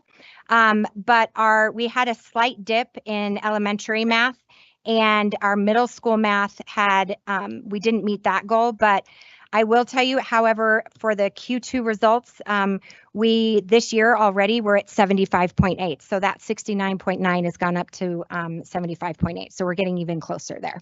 Been doing a lot with all of those strategies that I talked about right before. Also with enhancing, we've been really focused on enhancing staff development and teacher quality. Through those PLCs, we've been really intentional about some of our PD sessions. We did a Juggling All Learners that Rick Frampton, he's the Executive Director of Special Education in District 38. Absolutely love Rick, and he's been consulting with us on some more development so we can help with those special ed students. And he did a Juggling for All Learners PD that our staff absolutely loved. I do not know how to juggle, and it was very, very difficult. I realized I needed a lot of differentiation in that area. So, but system-wide development of essential skills and vertical alignment we've done. And then I talked a little bit about the MTSS, and we do have a dedicated instructional coach as well. Our thriving community, this is another big piece. As I talked about, this is one area where New Summit really does thrive, is in our community. Our governance is very stable. That's one thing with New Summit. We've had very consistent board members. We're getting ready. One's being termed out, Michelle Ruel, who just made the D11 board as well. She's on the New Summit board. So she terms out at the end of June. So she's trying to do both D11 and New Summit at the same time. So it's been great having her there throughout the years. And then Tina Leone joined us this last year. She comes with a lot of education. She's the director of curriculum instruction at Monument Academy. I actually served on a board with her in a charter school in D49, and my kids went to her school as a principal. So it's great having that perspective on our board as well. And then we did pass this year the Parent Bill of Rights. We've revamped all of our financial policies and personnel policies. And so the board's been very busy this year with that. We do have a comprehensive safety and security process where everything is going very well. I know that Rich and he loves to come over to New Summit and get to see all the progress that we're making at New Summit for our safety and security. Love him being on speed dial sometimes when I need that. And then another part of our thriving community is our Yeti Athletics. We're in our second year of our athletic program. It's still a very developmental program, but we've had a few wins, and the kids are their character is really coming out and how hard they're working. And even though they may be losing by a lot of points, they're just still out there working so hard sometimes. And so the CCAL group, the league that we're a part of, some of these kids come in and we're like, gosh, are those like high school kids? Because they're so big and compared to our little, sixth graders or seventh graders. And so, but they still fight so hard. And I love seeing that. We do have our behavior. This was one of our focuses this year as well, was in decreasing the behavior incidences that we had last year. And one of the things that we've been working on is called Yeti coins. And we have an app that every teacher has and every kid has the opportunity to get critter coins, but they're really called Yeti coins for us. This has been huge. Even our middle school kids they love to be able, they wanted to grow their NWEA scores in order to get more critter coins so they could go to our Yeti stores. So this has been a big hit for us. And we have a big TV up on our, in our atrium, if you ever want to come and see it. And they even show the kids' faces on who's in the lead. And then we have the House of Yetis. And so the House of Yetis, it even shows which house is in the running for the most Yeti coins. So this has been fantastic. And then we do recognition Yeti of the month, just like most schools. But I wanted to recognize, we have a student who just recently, Nathan Nugent, he made the Pikes Peak region. There was over 80 to 100 kids that were across the Pikes Peak region who were selected from several hundred who auditioned for the Pikes Peak Middle School Honor Band. So he is now officially in that for trumpet. Our band teacher is by far, I will say, one of the best. He's phenomenal. He gets kids doing music like you wouldn't believe and playing instruments that just blows me away on how quickly he can get them doing that and the passion behind that. So come by even on one of our days where he plays the saxophone during lunch for the kids. Once a month he does that. And so they get their own jazz music with a saxophone, which is great. And then our community, definitely, we have grown by leaps and bounds with our parent community involvement. One of our things, we're not in our mission, it says to build a safe education community. We're not just about building a school within our own walls. We're about bridging out to the community, and we've really done that over the last couple years. We have this last year we had over 1,000 attend from all over the community attend our fall festival. We raised $22,000 in our boosterthon, and we had over 15,000 plus guests that attended our holiday craft fair with over 50 plus vendors. And to date, we're about 90, and I actually looked at this as a little bit, it was said 98. I think we're 94% students wanting to come back. And then we tracked our volunteering for families. And so I think the Yeti coins are helping that, because the kids are like, if you volunteer, we can get more Yeti coins. And that grew by 341%. I had to do the math a couple times because, as Glenn knows, I'm good with some math, but not all. And I had to double check that, but we grew by 341% in our volunteering. So the Yeti coins worked with that as well. In 21-22 school year, we did hire Glenn Gustafson as our CFO, and we have thrived ever since. And as you know, Glenn does a lot. He's a former deputy superintendent in District 11, so we're very lucky to have him as our main finance person. And then I'm lucky to have him as a business partner as well. But he has really created a culture of financial stewardship, and I'm going to have him just give you a quick update on the finances. Hi, everybody. Glenn Gustafson. I also work for CDE halftime in the school finance division. We had a phenomenal year in 24-25 financially. We were lucky enough to apply for, I had heard about an employee retention tax credit that was available to charter schools, not school districts, but to charter schools. And we had applied for that. It was COVID money back about 3 years ago.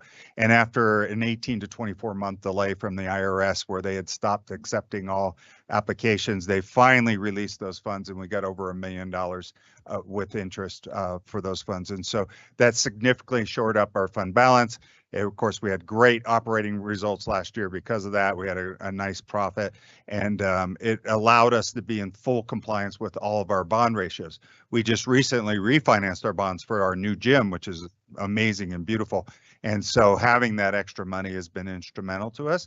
And so we're just rolling along with everything right now. We are down a little bit in enrollment this year, so we did have to make some budget cuts. And so we are strategically spending some of that ERTC money. We tried to put as much in the bank as we could and not spend it immediately so we could manage through this enrollment dip that we're in. And now we're pretty confident that next year we're going to be able to come back to where we were before. All right. Then also just last, we have with the facility upgrades and enhancements, since we were so lucky and blessed to have the district give the fair share of bond money to us. We have started that process, and in the facilities, we've started with the HVAC system and we've done a lot of analysis on what's wrong with it, because it is an old building. It's a 76,000 square foot building that was built in the 80s. And some of the HVAC system is different on one side than the other side. And so trying to get that to talk to each other has been difficult. So ACTS has done an efficiency plan, and we also brought in the one company, Data Wrangler. And Data Wrangler is a company that actually monitors our loads so that we can lower our electric, our utility bills. And then lighting, we are starting the conversion to LED in preschool. Preschool was the only one that didn't get the LED. And then we also are going to be, the next part is the window coverings and flooring that we'll be doing. But we also just did a recent big update on our technology Wi-Fi points and whatnot. So money's being well spent there, and we're already fast at getting that done. And then last, I just wanted to close, and then if you had any questions, the pictures in the slides are really a part of our Capturing Kids' Hearts model. We've been a Capturing Kids' Hearts National Showcase School for 7 years in a row, ever since we opened, and so we're hoping for year 8 to go strong. So the Excel model is a great model in terms of engaging and building relational capacity with students. And so you can see some of the pictures that we have that represent each of those different areas. But I just want to thank the district. You have always been such a phenomenal partner for us, and we are always happy to be a gem in your crown, because you guys are pretty amazing. So thank you. And you are. I have a couple of questions, but I do want to go visit. So please do. I would love to come and do a walkthrough. But Vice President Payne. Well, Glenn, I'm so excited to say thank you for coming to District 20. It's always an honor when we get somebody that was at your level as a deputy superintendent to come into this district. And I know your service to CDE, and I'm so glad that it continues and we get a benefit from your expertise. So thank you. Thank you. I also have to say that I have a million tabs open on I have 3 computers up here. So total nerd, but I've had your report up for days and it took me a hot minute to find it when you were speaking, but what a beautiful report. Like, I would encourage anyone to go to our board. I think, is it on Board Docs? It will be, yeah. But it really is an incredible masterpiece of looking at everything at a glance, and it is so comprehensive. It was really well done. Beautiful job. Thank you. Thank you so much. Director Waltrip. Yeah, thank you. I really love having our choice partners. I think one of the real benefits we have of that is the ability for innovation and trying to attract new students. So hopefully you have good luck with that as well. one of the things I really love to follow up on is kind of what kind of curriculum that you're using there. I heard some really good numbers about reading. So is it science or reading or some of the things that help you be successful there? And then since you identified some challenges with kind of with your math, I'd like to know what you're changing in that regard. I know things that are really good for younger students are things like number facts, numerical fluency, working on all of those things. And there's been some different concepts out there that hasn't been all that helpful. So I'd love to hear if you make a change, what change you made, and then how that's going. So Do you want to know that now, or you can come and visit? I would love to come to visit. Okay, I kind of work at the. I would love to have you come visit because we can give you lots of Oh, that's examples fantastic. and show you some things and have you talk with our instructional coach. But Mhm. mainly the math part has also been ensuring that our pacing guides have been followed and the curriculum is being followed with fidelity. Since it was a new curriculum, there was some transition of the staff having to get used to that. But again, we've seen some huge results that I'll send you guys in the Q2 results that we just had. Yeah, thank you. Yeah, Thank you, Director Tripp. So I just have to say 94% of people who don't have to go to your school that choose to return to your school is like, that's the number. Yeah. Right. And that's what we're looking for, is that kind of just engagement and delight with a school. So congratulations to you and your team for creating that and bringing those people back, because they're going because they want to, not because they have to. So kudos to you. I'm excited about your reading growth. I just get so excited when I see growth. It just really makes my heart happy. And like Director Waldrop, you know, the things you're working on to work on that math piece and stuff, love to see that engagement and excited to visit your school as well. You're always welcome. We have our career fair coming up in April, and Superintendent Haber and Director Wilburn would know how big this career fair is. It's really huge. So please feel free to come by when we have that career fair. Wonderful. Thank you so much. You went from 0 questions to several. Thank you. Yeah, thank you. I hope I did that quick enough. You did wonderful. We look forward to seeing you back next year, and we'll be in your building soon. So thank you. All right. Now we're going to move on to item B, annual monitoring report for executive limitations, policy 2.8, emergency superintendent succession. Does anyone have any questions or comments? Okay. All right, let's see here. Is the superintendent's interpretation of the policy reasonable? Is there any sufficient evidence to determine compliance for each section? Yes. Are all sections in compliance? Yes. Recognition of exemplary performance or concerns regarding performance? Would you like to see any additional different evidence, or should any part of this policy be changed in the next monitoring report cycle? I know previously I had asked for some kind of expansion on timeline and things like that. We just didn't get it done this year. So we'll work on that again for possibly next year, but I was good leaving it for the way it is now. Do you see any evidence which is extraneous or no longer necessary? Okay. All right. Annual monitoring report for executive limitations, policy 2.9, communication and support to the board. Does anyone have any questions or comments? Just want to remind as we go through it that the monitoring period is January 2024 through January 2025. So it's what you inherited. All right. Is the superintendent's interpretation of the policy reasonable? Yes. Is there sufficient evidence to determine compliance for each section? Yes. Are all sections in compliance? Yes. Recognition of exemplary performance or concerns regarding performance? No. Would you like to see any additional different evidence, or should any part of this policy be changed in the next monitoring report cycle? Director Tripp. So first of all, Ginger, I just wanted to say thank you so much for all of the many, many ways, as evidenced in this report, that you provide communication to us and help us try to have eyes on the district. So just know we really appreciate that, and definitely look at everything you send us and try to absorb it all. So thank you. There were some things that we felt like we wanted a little bit additional information on, just to kind of have better eyes on that.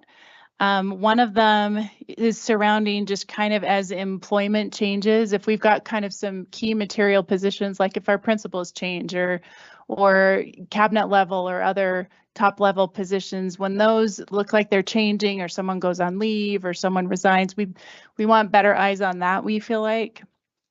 And then also. Can I ask a question Yeah, about for that? sure. So right now, Cameron Smart HR, anytime someone leaves, we send that information to you right now. So we can explore it. Like if there's something Yeah, we else can- that you want on top of that, just let Yeah. me know. I just, we I do think we have just that in wanna- place, but I think we want to look at the language that is in there just to make sure we're staying more at the forefront of that information and maybe less at the back end. because we send it to you before we send it to anybody when there's an opening. So we can, I know that one thing that we talked about around communication is really looking at that further at our retreat. So when you're making the suggestions, I'll just take it as we're going to go deeper. What does that look and sound like? Here's what we already have in place. Right. Because I just want to make sure if there's something else that we're doing what all of you are wanting on that. Right. Perfect. Yep. Yeah, I mean, all of these are just, let's just talk about them and see what we want to add. Another element would be if we've got some settlements that are being made, we want to kind of have eyes on that, what that looks like as far as staff goes. And then just, I'm always wanting more information, better eyes on just academic growth and achievement in the school. And I know that I've only been here a hot second, so I know I don't have the full year of information, and I know more of that's coming. And so I'm looking forward to that, but those are just kind of 3 areas that are rattling around just to talk about and look at and think about. I really appreciate that. And I appreciate this whole board and your focus on student achievement and how can we continue to get better, because that's what we do as educators, right? Definitely with what I've asked Jolynn Patterson to do for us, and I was hoping we'd have it by today. I know she's got a lot going, but should be able to send it to you next week. Susan, can you follow up with Jolynn on that for me? Again, I know that she's just had so much, but next week I'd like to be able to send you a list of here's all these different reports that we send throughout the year. Like we have, our EL report that has all of those. We have our CMAS. And actually she'll be with us in March. I think that was our timing on that she'll give us an overview of all the different things, reports and when they come. And so when we have the retreat, which will be before her presentation, she's going to show us all the winter map results compared to fall and the growth. And so we can look at that together and say, is there something missing? Also knowing that, I can't wait for the Aubrey data dashboard to be there, because I think we could potentially start using IXL data kind of more of a quarterly, because we don't really have a quarterly kind of measure other than DIBELS at the elementary school. But definitely let's look at those together, and if there's a different format or something that you wanted in, I look forward to those conversations. They'll be good. I'm excited to hear about the maps in March because I was at a school for another thing, and one of the principals had posted their growth that they had seen from the beginning of the year to this mid-year, and she was so excited. It was right up on the door, and I saw it and was so excited, and I would just love to see that kind of thing for all of our individual schools instead of just as an aggregate. So excited for all that. Thank you. Yeah, and you will see by individual schools, because we did individual schools with CMAS, and we'll have them for maps too. So it'll be fun. Fantastic. Yay. Thank you. Wonderful. And last question, do you see any evidence which is extraneous or no longer necessary? Okay. All right, annual monitoring report for governance process policy 413, cost of governance. Does anyone have any questions or comments? I have a comment, but go ahead, Vice President Payne. Did you have one, or are we just, okay. Okay, so 4A of the policy talks about the board treasurer and the assistant treasurer. So I just kind of wanted to redefine that role a little bit with my team. Assistant treasurer up to this point has been Miss Allen, deputy director. Thank you. It's getting late, and I feel like this is a board role and should be filled by a board member. And so to that point, I would like to recommend Director Wilburn to be our assistant treasurer from this point forward. Does everyone kind of concur with that? Mr. Miller, do you have something? I think for purposes of this policy, that works. Okay. This is a policy that pertains to authorizing certain expenditures and decisions, correct? Correct. Yeah. Yes, for the board, like the board, it comes out of the board budget, so it's authorized. Have you had any opportunity to explore with admin whether from a signatory standpoint or things like that, that this would inhibit anything? No, the assistant treasurer will have to be a signator, Okay. but that doesn't seem to be an inhibitor, correct? Executive Director Kathy Watts, do you want to weigh in on that for us? Yes. Currently, as signatories, we have the president of the board and the treasurer.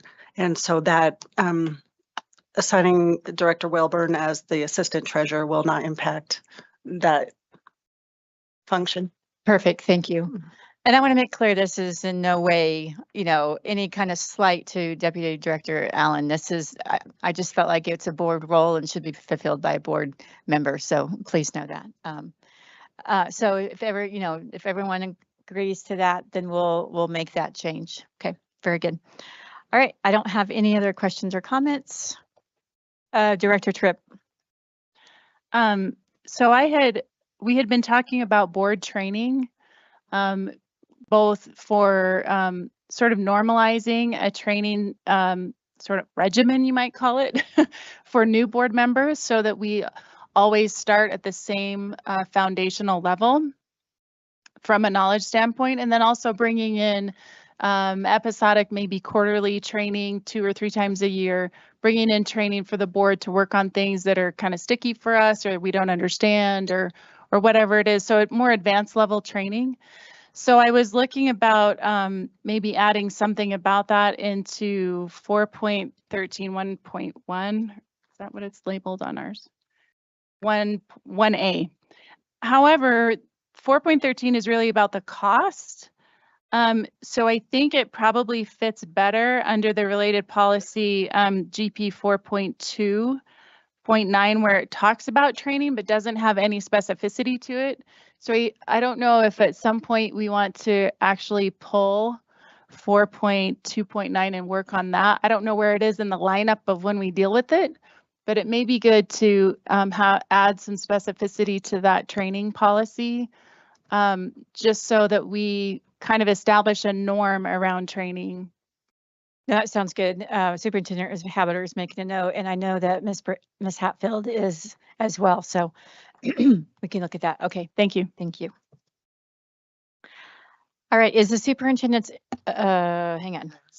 Yep.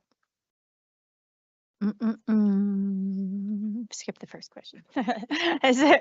Is there sufficient evidence to determine compliance for each section? Are all sections in compliance? Recognition of exemplary performance or concerns regarding performance? Would you like to see any additional different evidence, or should any part of this policy be changed in the next monitoring report cycle? No. Well, yeah, we'll look at possibly the related policy. Do you see any evidence which is extraneous or no longer necessary? Okay. No.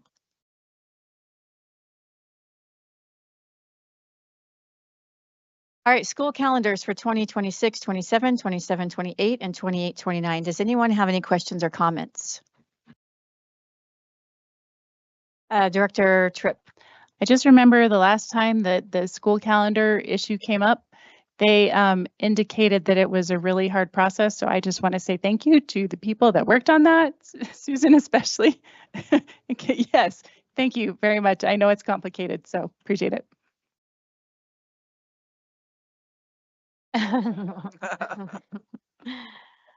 All right, Board of Education meeting schedule for the 26-27 school year. Does anyone have any questions or comments?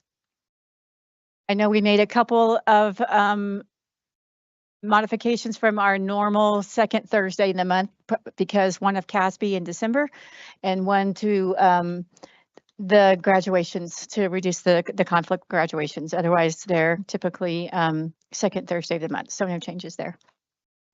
Second quarter Board of Education discretionary budget update. Does anyone have any questions or comments? Director Tripp. So just a couple notes.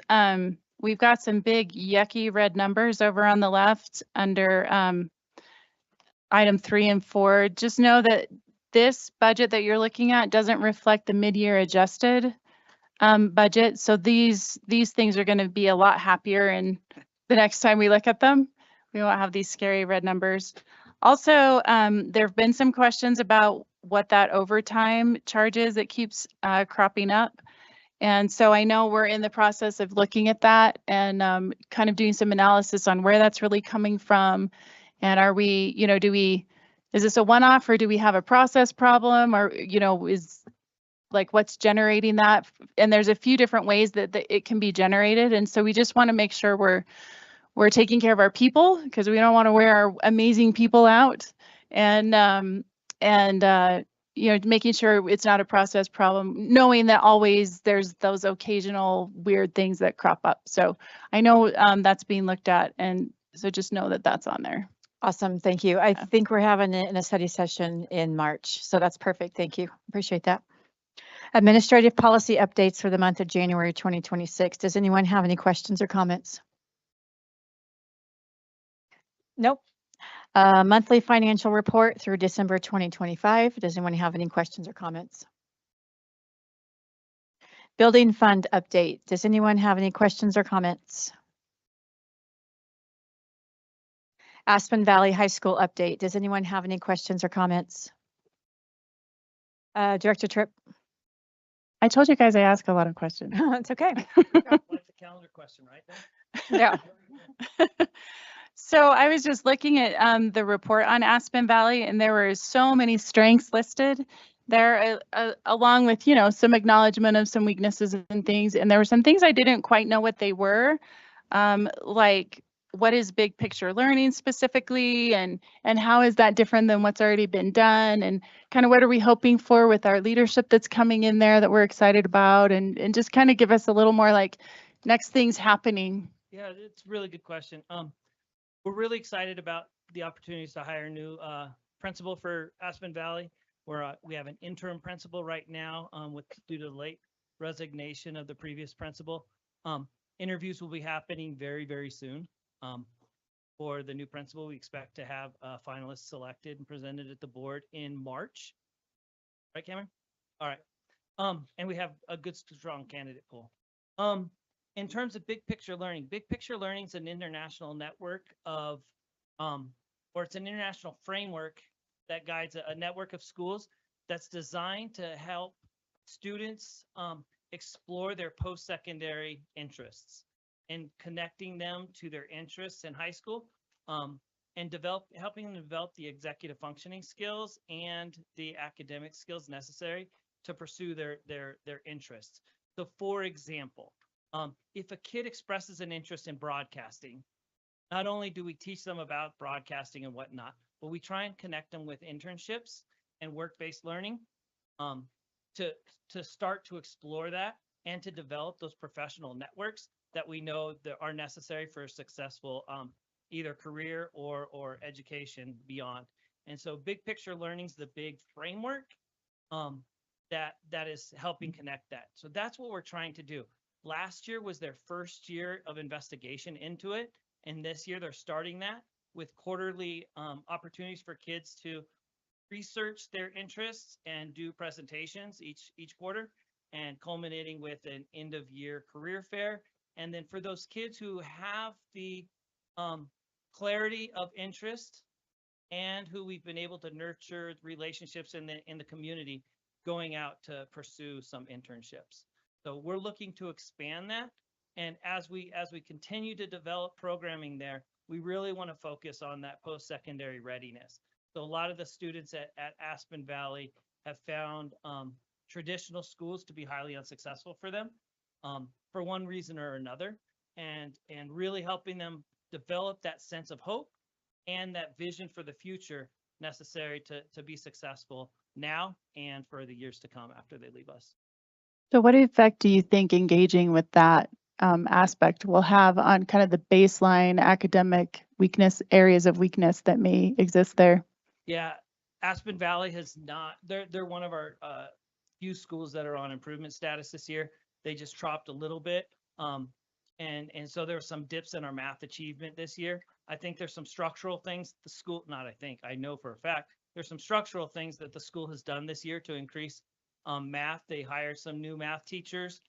They implemented some math intervention courses, and our early indications from our MAP growth, our mid-year math growth, show huge gains in math achievement.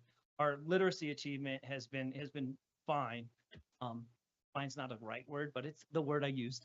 No, but it's been good.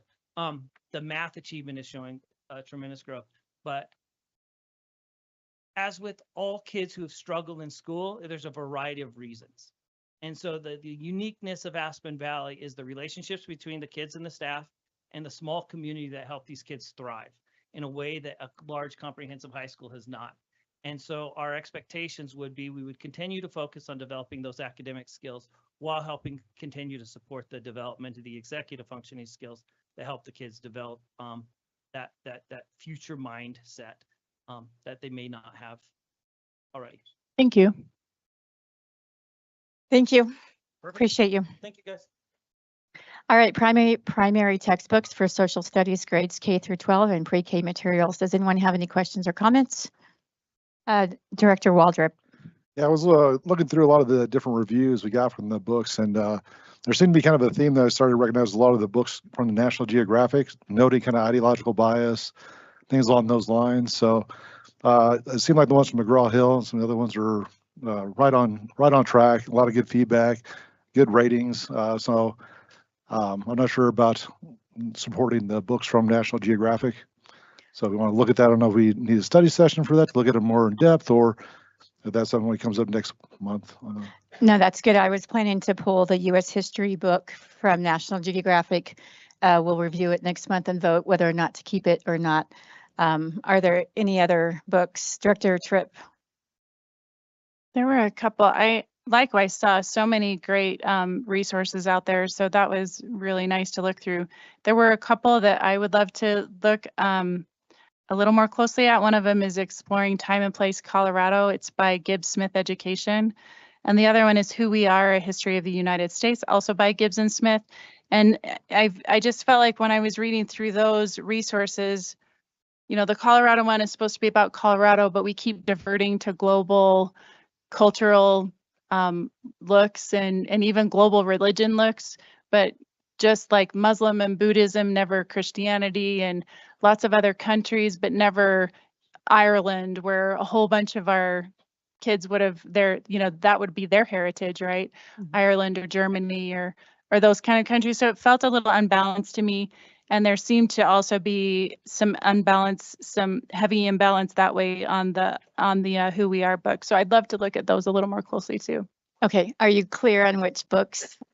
Perfect. Did you have any questions for us at this time, or we'll just talk about it all next month? Yep, no questions. Perfect. Thank you.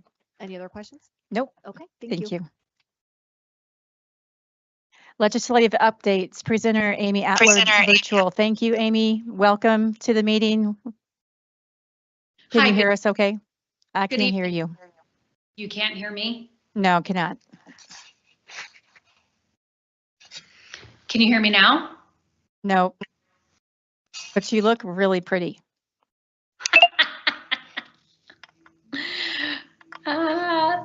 Now?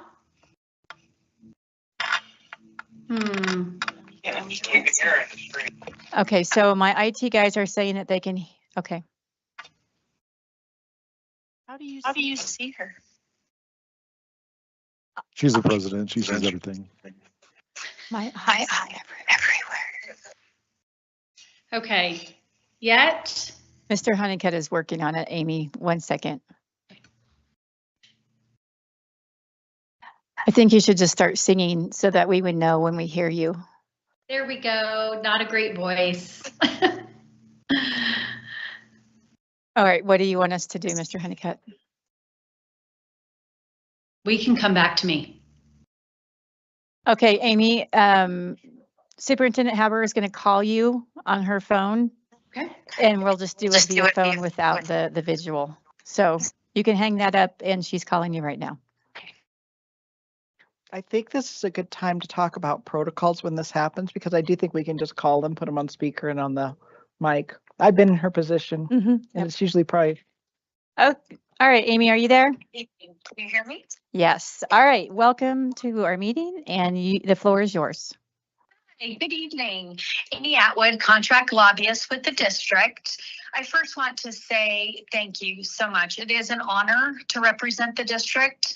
When I can talk to legislators, stakeholders, regulators, the department, it is really an honor to be able to say that I represent the district. So thank you.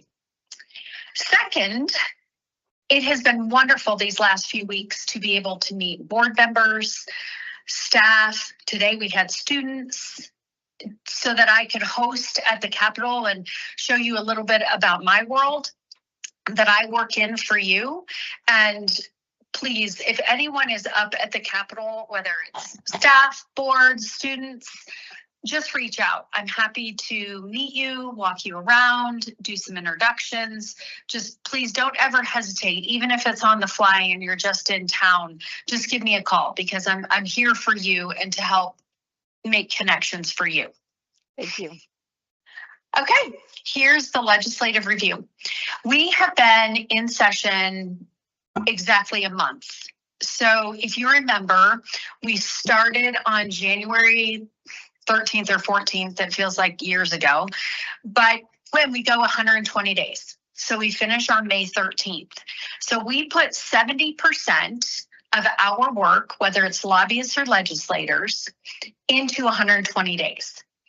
So it's a crescendo. So it just gets bigger and bigger and bigger as it goes on. We have had a little bit more than 200 bills that have been introduced. We expect to see about 700. So we're not quite a third of the way there yet, but we're certainly on our way. The education bill count is down this year. I was actually speaking with some other education K-12 lobbyists yesterday, and we were really surprised that we're under 30, 40 bills right now, which is unusual, but I believe that it is a reflection of the budget situation. And so the state budget is in a hole by about $850 million. And it's not that the state doesn't have more money coming in or that the state economy isn't growing. It is. It's just that expenditures are outpacing the revenue. The big culprit of that is Medicaid. It is not so much K-12 education. It really is Medicaid. Colorado, anytime that there was an opportunity to expand Medicaid and bring more people into Medicaid, the legislature decided to do that. So Colorado has a very large Medicaid population, and with the services that are being offered, those services are outpacing the revenue. So the governor has said that his plan, and I believe this is the legislature's too, is not to pull back on how many people are on Medicaid, but look at the services that are being offered. So I believe that the state will get its Medicaid budget under control here this year and into next year. It started last year. So what does that all mean for K-12 education funding? If you remember 2 years ago, the budget stabilization factor was totally bought down. So for 2 years, we haven't had a BS factor. We also had a new school finance formula that passed and is on a 7-year implementation. We're into the first year. Well, with those two things, it has cost a lot of money to the state. So we're in a position now where we're in a deficit budget situation, and to continue the rollout of the new finance formula, it will further exacerbate the budget situation in the state. So I have spoken to Ginger about this for months and months. Becky as well. Staff is well aware of what is happening with this, and that rolls into when you're planning your budgets. What we plan for next year, or I'm sorry, what we think will happen for next year is that there will be a pause in the rollout of the new finance formula. So what does that mean? It means that we will be flat going into next year. So for the 26-27 budget, I think it is safe to say that the best we can hope for is a flat year. By pausing the rollout, that saves the state money by about $250 million. And it also means there were some other things on the table, like specific ownership tax, a new BS factor. This is a way so that the SO tax and a BS factor are not implemented by pausing. So Ginger and I have talked about this, and right now this seems like the path that the legislature will go. We will not know for sure if that is the path until the end of the first week of April. That is when the state budget is passed. We'll have good indications in March, going into the last week of March, but we won't actually know until the end of the first week of April, just to manage expectations on when are we going to know. So that's the budget update. I want to stop and see if there are any questions just about the budget. Any questions? Vice President Payne. Well, and Amy, one of the things that when we were at the Capitol, I think that was poignantly put out by many of the legislatures and you, was the fact that since 2019, there's been 6,000 additional state employees hired under the governor's office or under the state government. And yet there is that $1 billion deficit. And then I just didn't know if, as we look at that BS factor being resolved, and then the fact that they're looking at the SOT taxes, do you think there's any alignment with that because of their deficit? And are they looking at more like how their costs have increased over the last several years? Yes, I do. Every single department is having to cut. So every department, whether it's the Behavioral Health Administration, CDE as a department has had to cut and cut FTE, corrections, healthcare, policy and finance department. So every single department has had to cut between 1% and 3%, just straight off the top. And then any open positions, they've had to justify filling those open positions if they are going into the year with an open position. So to answer your question, it is not just healthcare and K-12 having to look at their budgets. It's every state department and program. So there are also other programs that are cash funded that are going away, and those cash funds are being swept. And there are grant programs that, I mean, really the grant programs were the first thing on the table that were cut, and many of those were cut last year. So all the fancy math of sweeping funds, refinancing, to get the most out of interest, all of that happened last year. And then this year, the cuts are staff and programmatic. No, that is really helpful. And then I had one more question, but it's off the topic of budget, just new legislation that's being procured on the Evergreen. Are you familiar with that one? Okay, so let's just finish with the budget real quick. Yep. Any other questions on budget? Nope, no more questions. Okay, let me just go into bills real quick before we jump into a specific bill. Okay. So you have a bill, a link to the bill chart, and that currently has 21 bills that would have a district impact. So we've reviewed these bills. We meet with, just yesterday, met with staff and board members to go through the budget as well as bills that have been introduced. So just know any bill on there, if you have questions, please ask me. If you're ever in a meeting and someone mentions something about some bill, you don't need to have the number. Just email me, text me. I will know what you're talking about. I'll likely be able to track it down and can get back to you. So please also use me as a resource like that, real-time resource. Okay, so let's get into bills. Does anyone have any specific bills they would like to talk about? Thanks for the prompt. But yeah, that was beautifully done. The Evergreen School Safety Bill from the Evergreen School shooting. I think that part of that bill we see in alignment with the federal government to increase the response of social media companies to 72 hours to respond to warrants when we have a potential threat of violence. The safe firearm storage and community risk training, really for educators and law enforcement across systems to understand how we assess risk and the implementation of extreme risk protection orders and intervention steps. So that was the one I was going to ask you about. Sure. Okay, so that bill has been introduced. I'm just trying to flick through. Do you know the number? That's okay. Yeah, I do. Well, I think I do. I have it up, but I'm looking for the number here. Authority. Pull it up.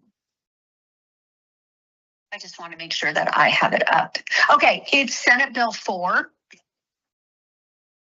I believe. So expand list of petitioners for protection orders. So this bill is the red flag law bill.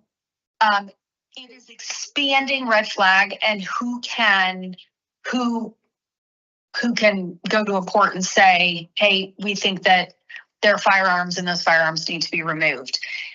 This bill particularly brings in teachers and school districts as being those that can report underneath a red flag law. So that's what this bill does. And one more thing. Oh, go ahead. It is also going through very quickly through the process. It has already been through the Senate and it is up on the second in the House. Well, and the way when I look at it, I think a big part of it is the delay. And obviously I don't know that that was the single biggest factor because the FBI could have shared information prior about behavioral concerns and behavioral crisis, but looked at it as an investigative warrant process. But when I look at that, maybe we're talking a little bit of it's also in alignment with the federal act. Is that correct? That's really what I wanted to, and we can talk offline later. I just wanted to see if you had an update on that. Let's actually talk offline on that with the how it laces in with the federal. Okay, no, that would be great if we could do that, just to keep it on our radar. Are there any other questions about other bills? Nope. Okay, we have no other questions, Amy. Okay, great. Thank you. Thank you. All right, external reviews 2025, 2026. Superintendent Haberer. And Dr. Field. Okay, hi you guys. So I'm going to spend a few minutes talking to you about our external reviews that occurred this past fall. And remember that they are a part of our accreditation system. Do you guys have the PowerPoint ready? I'll go ahead and start while they're getting that up. So external review, which is on its way to the TV screens, is one part of our district's 4-part accreditation process. And just to remind board members, our accreditation process consists of the UIP, which is a Unified Improvement Plan, the site plan, external review, and then our absolutes. And tonight I'm going to share with you an update on what we did this past fall with our external review. Excuse me. It is conducted every 3 years. And it is facilitated by these lovely people sitting here to my right, and also some of our learning services directors. And then also Jolynn and I did TCA this past fall. Principals get to invite a panel of experts on a topic they come from other schools, they come from the community, they come from other school districts, they come from universities. It's an awesome experience. Principals create a research type question that will be answered by the outside panel. This year, we had 13 schools undergo an external review, and we typically, the time frame we pick is mid-September up to Thanksgiving. So there's about an 8 or 9 week window where we are working these. So this is our list of schools, as you can see, this past year. So, and then next year, there'll be another 12, 13, 14 schools that will be up. And in our accreditation handbook, in the back of the handbook, which you all will get to see in March, you can see the schedule for all the schools. We have the external review cycle. You can look back 5 years, you can look forward 5 years, and then we also have the site planning schedule. So this is just a smattering of this year's topics. I'm not going to read them all to you, but you can see that our topics are very much focused on instruction or improving instruction or something around professional learning communities, alignment, implementation of MTSS. We had a school that was heavily focused on math instruction this year, supporting students with disabilities to increase growth and achievement, balancing flexibility and student autonomy. So how we come to these topics, the 4 of us here supervise all of our schools. And in the fall, principals are very much engaged in writing their unified improvement plan. And that is a requirement from the state of Colorado. And that is based off their CMAS data. And their CMAS, remember, they take CMAS in April and we get results back in July. And then about the end of August, beginning of September, each school gets a school performance framework and the district gets a district performance framework. That's the one that said we were accredited with distinction. So principals are building their improvement plans based on their data. And so the 4 of us have ongoing conversations with principals about their data, not just CMAS, but also their NWEA MAP growth data. And if they're in the elementary school, their DIBELS data. So we're constantly talking with them and they know areas that they want to focus on. And there's always something to focus on. And so the 4 of us work with principals to develop a research type question. And then we'll sit and talk with them about, okay, so if you want to work on math instruction, these are some people I might recommend that you reach out to. So sometimes it's other principals. A lot of times it's TOSAs, teachers on special assignment in our office, or directors, or other math teachers, or professors, or whatever. And it's typically about 6 to 8 people, which leads me to the expert panel. And the expert panel is comprised of internal and external professionals. We include, like I just said, teachers, instructional coaches, administrators, researchers, professors, and teachers on special assignment.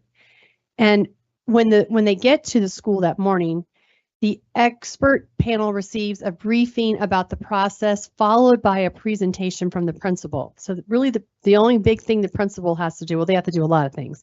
They have to find the question, they also have to have their guiding coalition or their leadership team, be in the know and also give input into that question. And so we will also have them pick the expert panel. They have to buy the food, create the agenda. And then about the first hour, they spend just giving an overview of the school, the history, the data, the unique characteristics, what they've been working on, where their challenges are, just so that the expert panel can get a whole idea of what they're going to be observing that day. So then throughout the day, the panel collects data, and through observations, interviews, student and staff panels, when we get into the high schools and often the middle schools, we'll get students that will come up and speak to us as well about what the question is that's being asked. Of course, teachers will speak with us, and sometimes the way the principal will schedule it is like during lunch, different people will, cycle in through their lunch period and talk to us about the question. So it is lots of observations as well. We have an expectation that we want to be in classrooms, and so we'll probably spend 2 to 3 hours on an external review actually just in classrooms observing. So then the findings, once our data is collected, and what I mean by our data is collected, so about 1 o'clock in the afternoon of an expert panel, the team comes back together and we just kind of brainstorm, like, what was salient? What did we see? What did we hear? What did we observe? And we have a job to answer their question. And in the other document that was included in your board packet, we keep a running record of it through the fall. We also send this out to all principals just so they can see what other schools were asking and what recommendations and commendations were made. But what we do is we get together and we start talking about what we saw, what we heard in response to the question that was asked.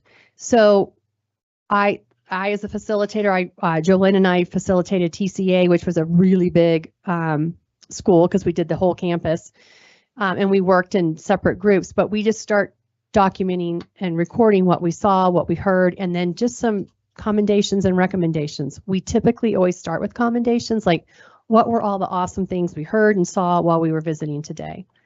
The focus is always on growth and improvement. So we like to build on strengths. We like to challenge thinking, stretch thinking. And as you saw in this document, there's a lot of recommendations. And we've even talked as a team, like, are these too many recommendations? There are a lot of recommendations, but when you bring together a group of 6 or 8 experts, they have a lot to say. And I just also want to point out that being invited to be on an expert panel is just as good as the school receiving the report, because you learn so much that you can take back to your own school or your own team or own department. And plus you learn a lot about the school.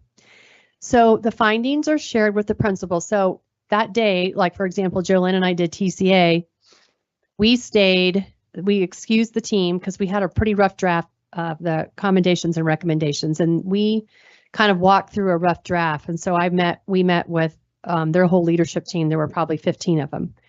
And we talk about the commendations, and then we had some recommendations for them based on their question. So then I go back that night, and that through the next week, we start working on the actual formal written report, because we do send them a written report as well.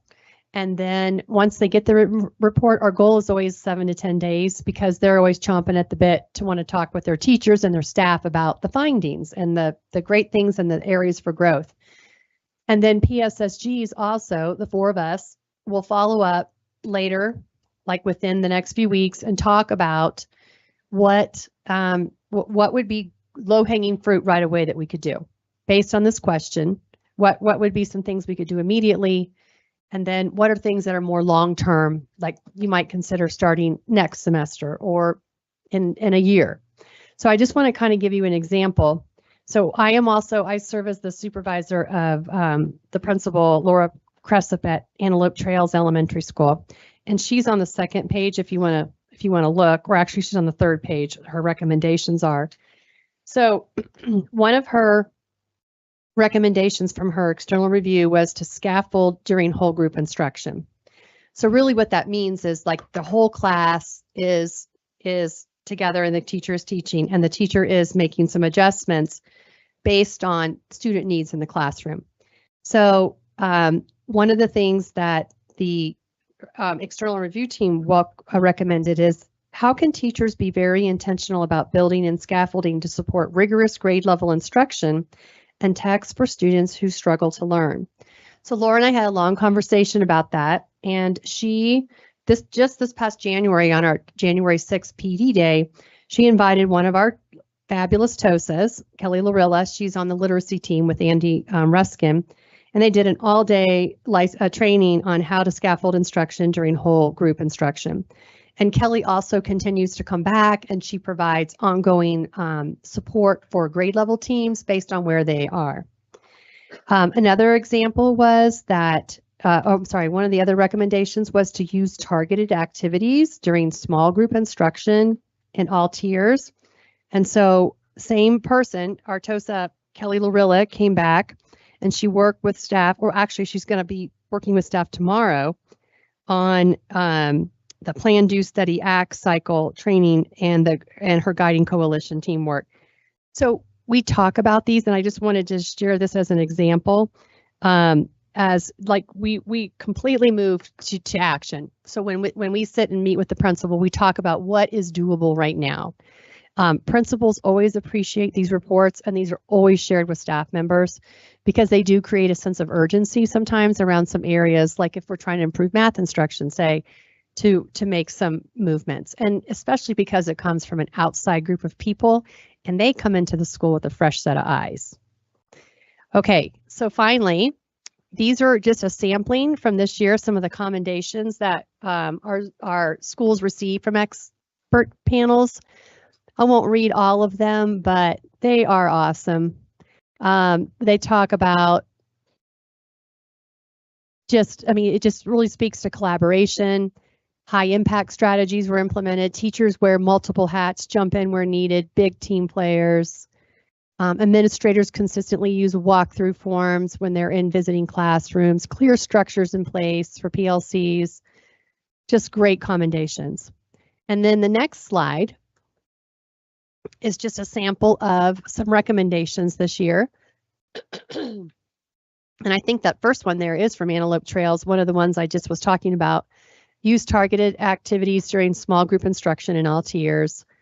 Use more frequent checks for understanding throughout the lesson. That's something we work on with our teachers all the time when we talk about instructional expectations, is to do multiple responses for understanding. Increase student discourse. Use elements of the instructional absolutes to design focused site-based learning. I think one of the questions one of the board members asked was around instructional absolutes. So each of our principals, we have an expectation as a team that they share their instructional absolutes with their staff. I can give you an example of some of them, and you guys probably could too. But like some of the instructional absolutes. So like if a principal or an assistant principal were to walk into a classroom, these are the things they would always want to see. So they would always want to see the objective written on the board. They would want to see multiple response strategies, like I just said, checks for understanding, those types of basic best practices that all teachers should be doing every day. So each of our principals share those in a variety of different ways. They're often created collaboratively with a guiding coalition, and what all teachers agree to do every day in their classroom. So that is also an expectation of the four of us, that principals are regularly communicating that to their staff. We also ask that if they do have expectations, which they all do, that teachers also receive training and that they understand and know what those strategies are. So that was this past fall, external review, and you can see that once the final draft is sent to the school, like I just said, this is the document. We extract the commendations and recommendations, and this is something that we send out to all the principals in our district, because even though it might not be their year, they want to see what was asked and they want to see what the recommendations were. And then the compiled report, like I said, includes information for all schools and is shared with all of our principals. So I think that's my last slide. What questions can I answer for you? See if there's anyone before Director Tripp gets in. I'm just kidding. Director Tripp, I'm just playing. I mean, I'm happy to wait. No, you're good. You're good. FYI for the audience, I had sent in several questions, and Susan answered many of them in her presentation, which I really appreciate. So thank you so much. Mm-hmm. Regarding the instructional absolutes, so to clarify, are those instructional absolutes, are they high level, kind of from learning services and PSSG? Are there more like each school or even each coalition? I would say that I think we have a really clear understanding of what just best first instruction is. Yeah. We talk about it all the time. We do a lot of training around it, and it's always an area that we're focusing on. And each principal in their school knows what their instructional absolutes need to be. So they are unique by each school, but if you were to look at them together, if I were to have Tacey come up and tell me a couple of her schools' instructional absolutes, they would be very similar. So does that exist as a document at the EAC level? At the school level? At the school level, yes. Okay. And then one of the, I read through all of those reports, and one of the schools I kind of had to chuckle because it was almost like they were saying, are we doing a good job at this? And the report was like, you're killing it. And so I kind of wondered, which was different than all the other ones, right? Like the other questions seemed to be a lot more like, help us solve these problems and whatever. And so there was a lot more recommendations. And that school, it was like, here's all the ways you're killing it, and we just don't have a lot to tell you because you're nailing it. So I wondered, do you ever help shape those questions that they ask, just so that they're not that it's a waste of time, but just like so that they're really getting the best use of this external review? Yeah, so Tacey oversees that school. I'm gonna let her tell you.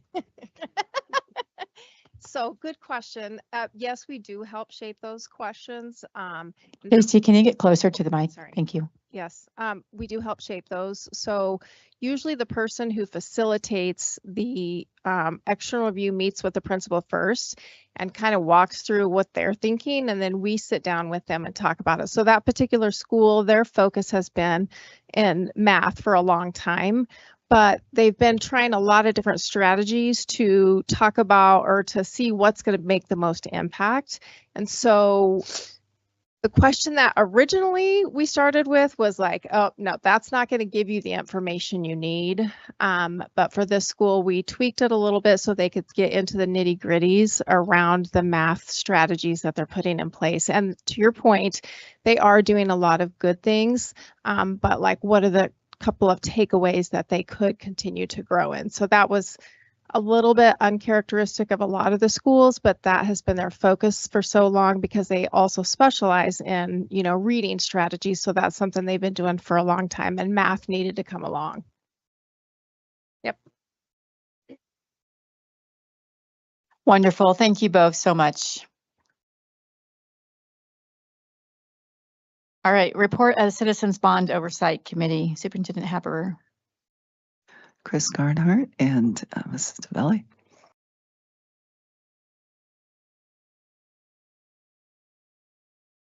Hello. A lot of you are new. My name is Jessica Chiverty. I have 2 children in District 20, and I am also employed in the district, but I serve as a volunteer on the CBOC committee. So I'll be providing you with an update on where we stand. So our group met on January 21st, and our meeting was led by Chris Garnett, who briefed us on financial activities through December 31st of 2025. So that's what I'll be commenting on. The first main thing for you to be made aware of is that the 2016 bond, all projects that the voters approved have been completed. So huge kudos to those who came before me and were on that bond as volunteers, and all the work that Chris and his team did. And then the remaining unspent, approximately $2.3 million, will be transferred to the Capital Reserve Fund via the BOE resolution. So I'll now move on to the 2024 bond and break down that monthly in October, November, and December.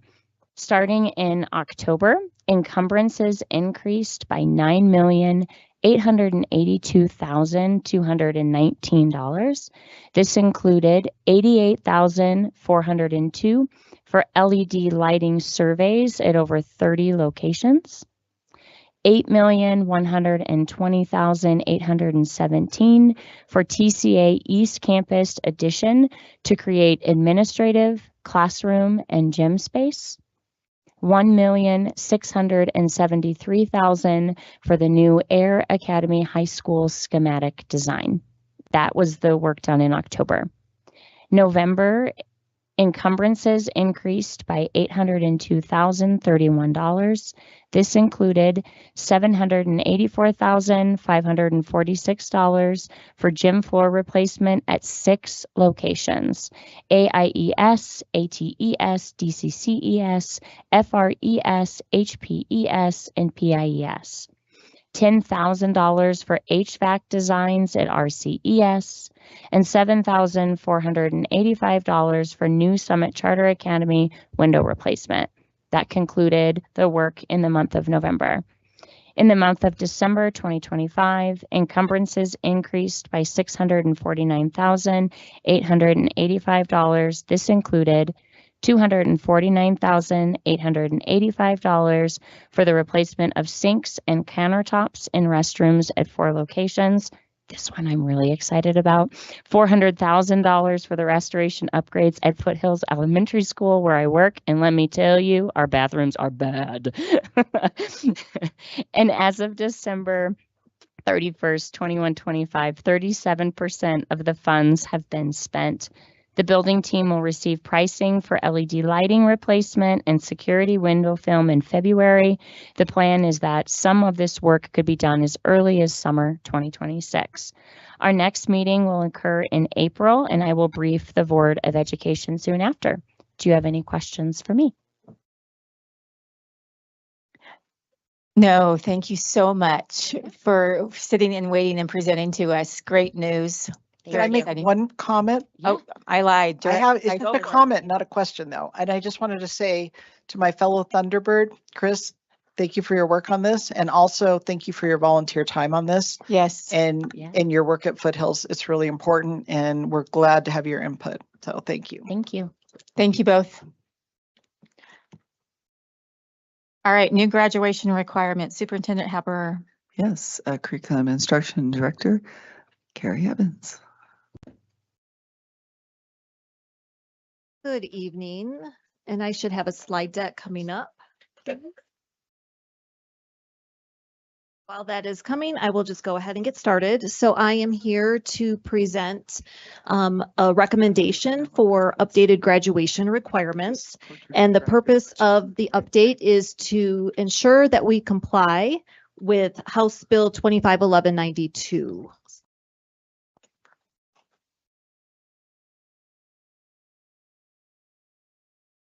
Slide. I don't know where it came from. You can go ahead if you don't want to wait. Well, okay. So with House Bill 1192, this bill requires that all students in each of the school districts in Colorado complete a course that encompasses all of the personal financial literacy standards as a condition of high school graduation. It also entails that beginning with the class of 27-28, that all of students' ICAP must include exposure to federal and state financial grades, so the financial aid, so the FAFSA and the CASPA. So we have structures in place already for the ICAP component. So the recommendation that I'm going to talk to you about tonight is really around the personal financial literacy standards. While the law actually went into effect this year, there was great discretion around how each individual district implemented the law. So we had some flexibility with when we would put these courses in place. So we put together a committee. It was a working group to establish what the requirements of the law were and then how we could ensure that we were meeting those requirements in a manner that fit for each of our individual schools. And so the committee, it was about 15, 16 people comprised of staff members from all of our comprehensive high schools. It included teachers from social studies departments, math departments, business departments, as well as administrators. And so the group met 3 times and then minutes were sent out to all of the principals to ensure awareness of what the committee was talking about. So the scope of the committee really was to just review the House Bill 251192, again, that financial literacy standards implementation, to evaluate where our current courses we're currently implementing those standards and then look for other possibilities. They were tasked with considering current staffing, scheduling, and just student impact at each of the schools, and then ultimately to present a recommendation to you all. So the first thing that the committee did was map each of the personal financial literacy standards to see where they were currently being taught.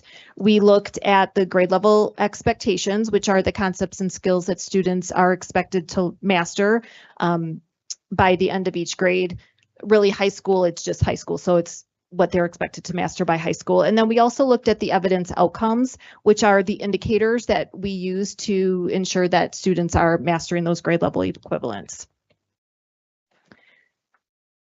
So from there, like I said, the committee started with mapping where each of those grade level expectations were currently being taught, and began talking about what or where we could further enhance this instruction, because currently where these are being taught are in electives courses. And so while our students who are electing to take those courses are coming out with a strong foundation around personal financial literacy, we know that not all students are getting those at this time.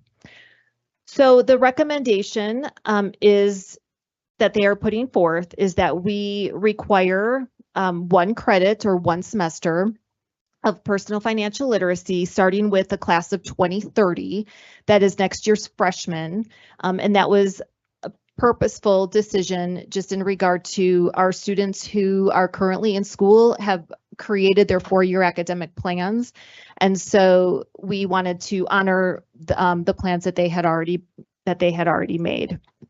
So in order to meet the requirement, the committee is recommending that we establish an umbrella of courses that we will ensure all of the standards are encompassed within to afford our students with some choice in what their academic plan can look like.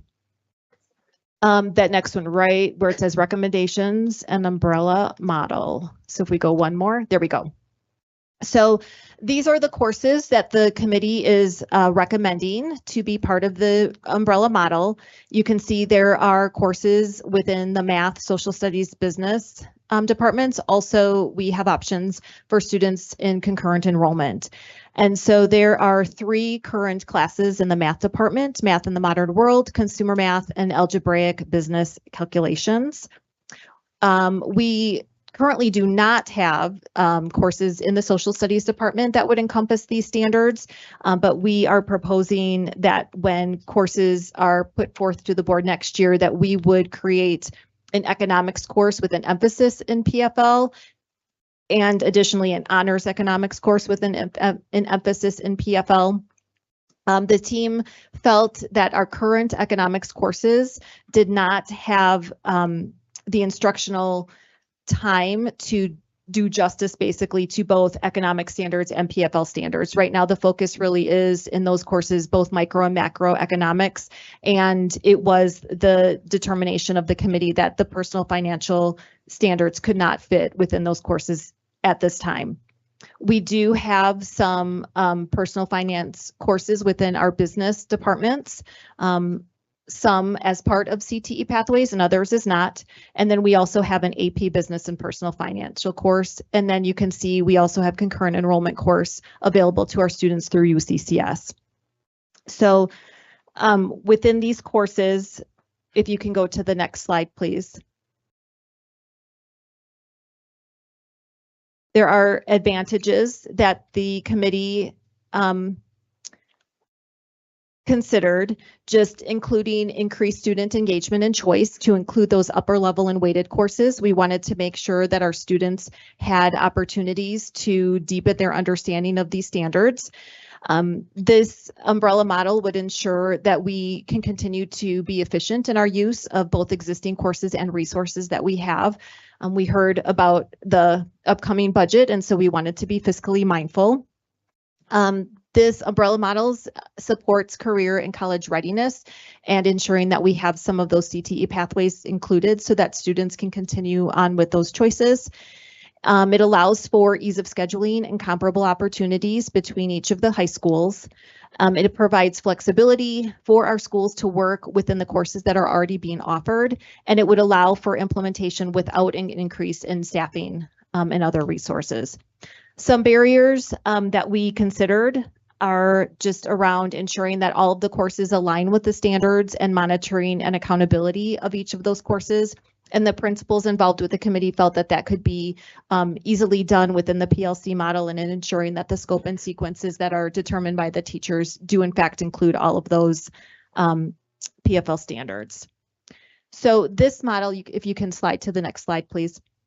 This model aligns with how the district implemented a previous House bill, which was 2013-36, which required the inclusion of Holocaust and genocide studies for graduation. And an umbrella model was also put in place for that. We have multiple courses that encompass those standards, again, allowing for voice and choice amongst our students. If you can keep on scrolling.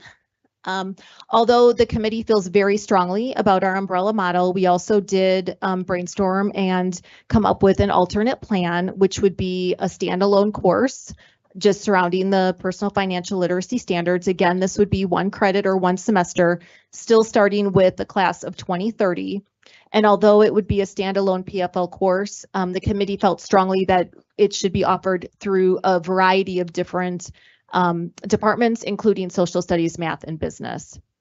So if you keep scrolling, you'll see the advantages of this plan, just allowing to have multiple departments to teach. This would just ensure the competency of teachers. But there were some barriers that we talked heavily about with this this option, including just scheduling and credit constraints. We have a lot of students who have varied interests, especially in our CTE pathways, and adding an additional course could impact their ability to make some personal selections in their 4-year academic plan. We know that we have teacher shortages and requiring an additional course, especially around personal financial literacy, could potentially cause us to have some troubles in hiring. And the principals involved in the committee were not certain that they could add in another required course without adding TE. And then really the biggest thing that the committee was concerned about was a one-size-fits-all limitation for our students. So that is, I think, my last slide. So I'm happy to answer any questions that you might have. Director Tripp. Thank you so much. I'm so excited about this requirement because this is real world readiness. And it's actually a huge topic. And when I was looking through all of the different standards that you had listed and then the little substandards below each of those, I mean, it's huge. So my only concern is I actually really love the umbrella model because it provides many access points, right, to that information. So I love that. My only concern is that by having it scattered across so many different disciplines, I'm worried that we don't provide the focus that actually allows for mastery of the topic, or at least enough exposure that the kid knows they saw that somewhere, right? Because sometimes you can ask a graduating senior, like, well, what do you understand about that? Well, they never told us anything about that. And I'm like, really? Maybe they did. So that's my concern with the umbrella model, is just we have so many standards. It's such a really applicable, crucial thing for any kid who's going to do whatever they're going to do post school, right? And so that's my concern. So I'm just wondering about that, the mastery and the cohesiveness. So when we were discussing, when we started with the committee and started mapping where the standards are currently living, right, the majority of standards are actually living in those courses that we identified under the umbrella model. And so the teachers who are currently teaching those courses along with the principals felt like it would be a pretty simple way, or a simple task, to fit in the rest of those standards to each of those courses. It's one of the reasons why we did not include economics. Like I said earlier, it's just both economic standards and the PFL standards are pretty heavy. And so they just did not feel that the way our economics courses are currently being instructed, and the syllabi, I guess, that are in those courses, that it just wouldn't fit within the instructional time frame. And so the committee was very thoughtful about the courses that we could fit those under, which is why it's an umbrella model. However, there are not very many courses at this time that would fit all of those standards. It was a very deliberate decision. And so the principals feel that, again, like I said, through the PLC process, they would be able to create a scope and sequence so that all of the standards would be able to fit in to each, I think it's 7 courses. Are they encountering those courses like towards the end, junior and senior year, when maybe it'll stick? So yes, the majority of our students now are actually taking those courses in junior and senior year. And that was another long conversation that we had on that committee. Everyone on the committee felt that it is much more relevant for students who are in their junior and senior years. We didn't want to make it a requirement in junior and senior year, just we have some probably one-off students who might need to take it earlier on based on the four-year academic plan that they create. But the intent is to have the majority of our students taking it in the junior and senior year. Okay, thank you. You're welcome. Director Waldrop. Yeah, it sounds like a fantastic class. My daughter's currently taking the class through UCCS. And that one tends to be more geared towards like how do you pay for college and move through those kind of processes. And one of the things I'm wondering about, since this is a new law, do we have any vision yet on textbooks that might be, because we have, if it's going to be offered in different, academic disciplines, imagine they're going to have some kind of textbook. If it's be one semester, there are going to be different types of textbooks. Is anyone developing those textbooks? Have you been seeing that in the process? And then also, are they going to have hopefully like a variety of different types of economic models? Like I said, it's gonna be hard to do micro and macro economics in one course, obviously. Yeah. But also getting an idea of, Ludwig van Mises and other kind of economics, Milton Friedman. Is it gonna be theory based as well as kind of practical, or is it gonna be mostly practical application? I think, obviously it's new, to your point. There will definitely be, though, a balance. We want to match that practical experience for our students with the theory.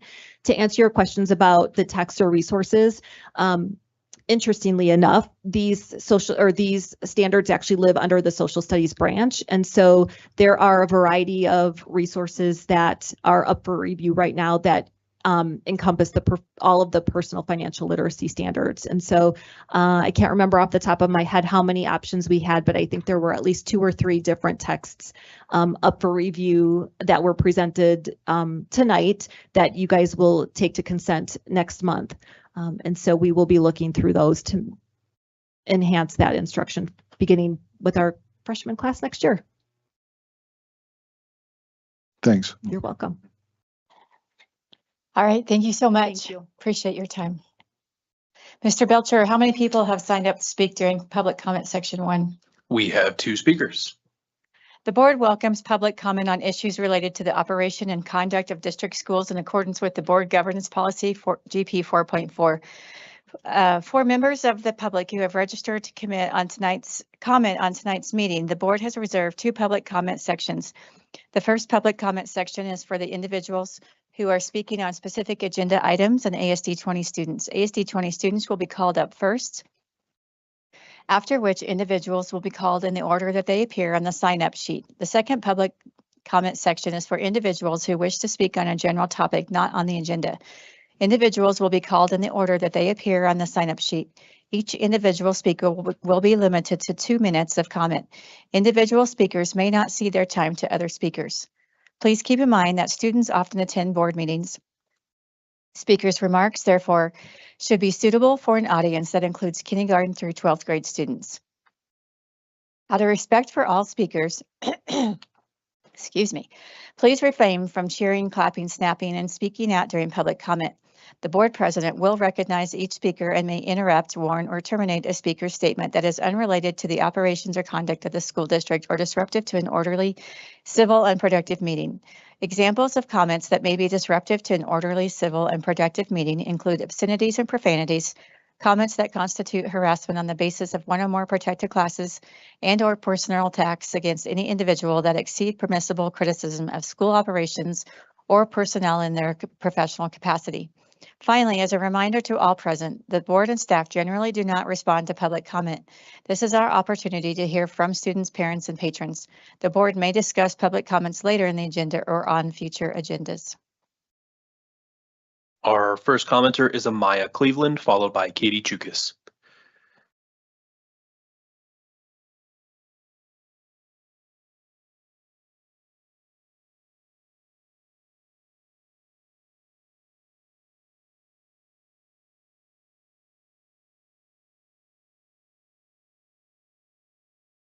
As well as the president of my high school's book club and a member of our library advisory group. When I was younger, my parents couldn't convince me to pick up a book, but it's not to them I credit my love for learning. My elementary school librarian was the one to introduce me to the series that would shape the learner and reader I am today. And when I finished Harry Potter, she was there to start me on my next adventure. Her guidance is what I needed to ignite my passion for learning. So when my father took my families overseas to serve in the military, we were only able to carry with us one book. If it were not for the school library on base in Seoul, South Korea, I would have never found my passion for writing and medicine. When I came back home to American soil, my need to learn only grew when I discovered the resources ASD 20 libraries provided. In 8th grade, I competed in National History Day, winning 1st in region and 6th in state for my essay on the 19th Amendment. My personal victories could not have been accomplished if not for my school librarian and her help guiding me through sources, scouring the library, and supporting me as I wrote and studied. When I entered high school, my drive only grew. My school librarians helped me with all my requests and interests. Just last year, they aided as I studied hospice care, taught myself medical ethics, and found books on the impact of grief. This knowledge was used during my Hostess International competition. Now, as a junior, I go to the library to further my curiosities and connections. Last semester, I was able to teach myself financial literacy out of ASD 20 provided books. Throughout my education, I was a refraining little girl, the curious reader, the researcher, and the learner. As I enter my senior year, I am prepared for life beyond my youth. I will take the love I have garnered from school libraries. Thank you. Appreciate your time is up. I'm sorry, your time is up. Please vacate the building. Our Thank next you. commenter is Katie Chukas.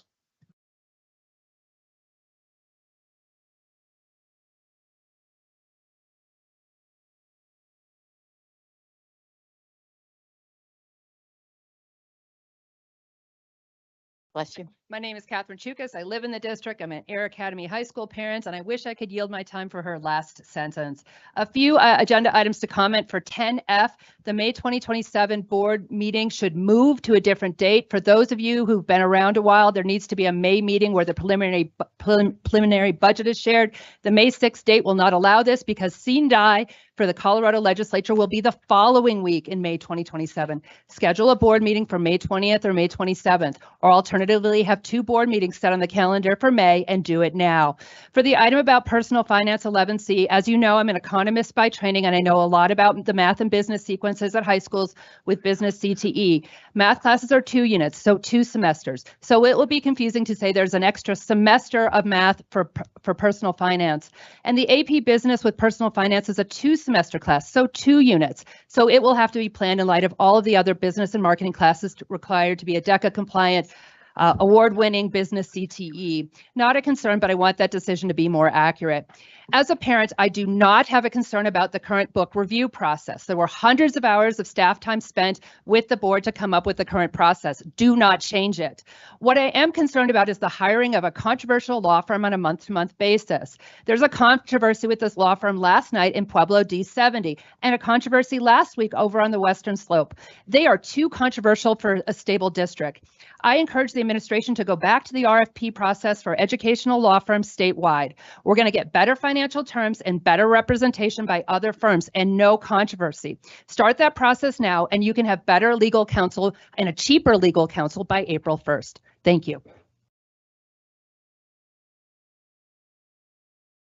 All right, governance process policy 4.6, board officers roles. Comments? I'll bring them up. So this this policy is on the board officers' roles. We talked about adding, do you want to fill in or no? We talked about adding a couple of things. So in 1A, adding the time frame of no later than 7 days being, notifying the board, and then adding a little bit upon request of any board director, provide to the board an overview of interpretive decision through a method consistent with law and board policy and without requiring public discussion of confidential matters except as required by law. Are there any questions or concerns about adding these things in 4.6? So I just wanted to ask Brad, since you're here, one of the things in looking at this policy was kind of like the burden that would fall on the board chair with the all language versus kind of, like maybe offer them an interim, so it doesn't just all fall all over on you and you're responsible for everything. The other question was surrounding if there's a difference in opinion maybe about whatever that interpretation was. And so, handling that scenario where maybe a decision is made and then you find out about it and you don't agree, but now it's the codified decision for interpretation for a policy, all of which is not to pick on President Shandy, who is doing a fantastic job and is a great person to work with, but just looking at what that policy might make sense to be. So then, kind of came up with some ideas and whatever. So I'd love to hear your thoughts. Brad Miller here. Thank you for asking. I'm going to defer. I'm going to play the lawyer game and say I'm going to get back to you on this after I take a look at it. We have some of our functions as board officers are defined in statute, and we want to make sure that I get you up to speed on that. And then I'll go through it and get back to you with a report. I'll give a written report to the board in the next few days. Okay. Any other concerns or questions about changes made? No. Okay, very good. Mr. Belcher, how many people signed up to speak during public comment section 2? We have 4 speakers here tonight.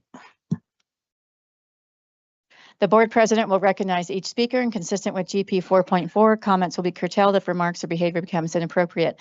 The board president may interrupt, warn, or terminate a speaker's statement that is unrelated to the business of the school district, inappropriate for K through 12 students, or disruptive to an orderly, civil, and productive meeting. Thank you for cooperation. Our first commenter is William Savell, who intends to read from a book housed within District 20 school libraries. The book is titled Brujah Born and is located in the library at Liberty High School. It's not rated as young adult, so the comment may proceed, and Brett Dayberry is on deck for our next comment.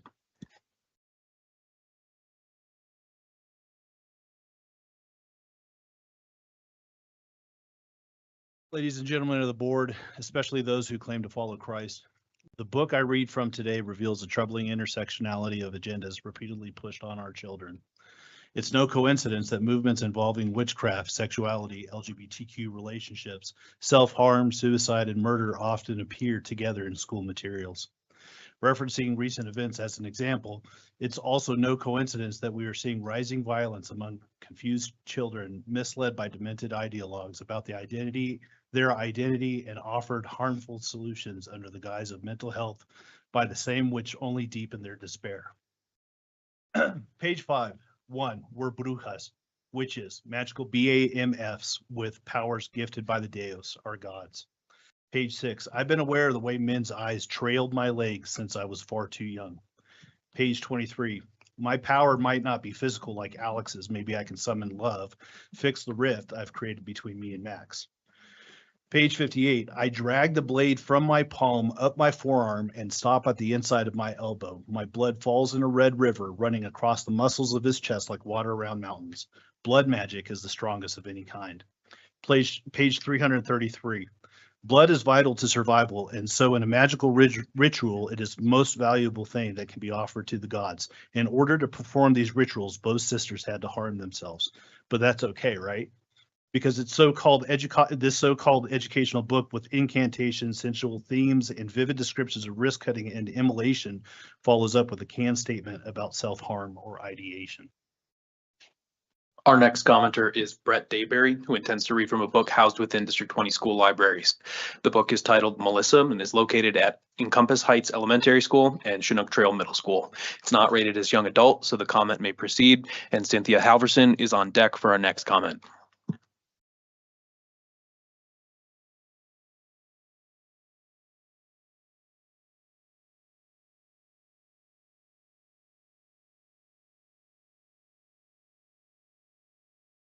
It'll start when you start. Oh, I see what you're saying.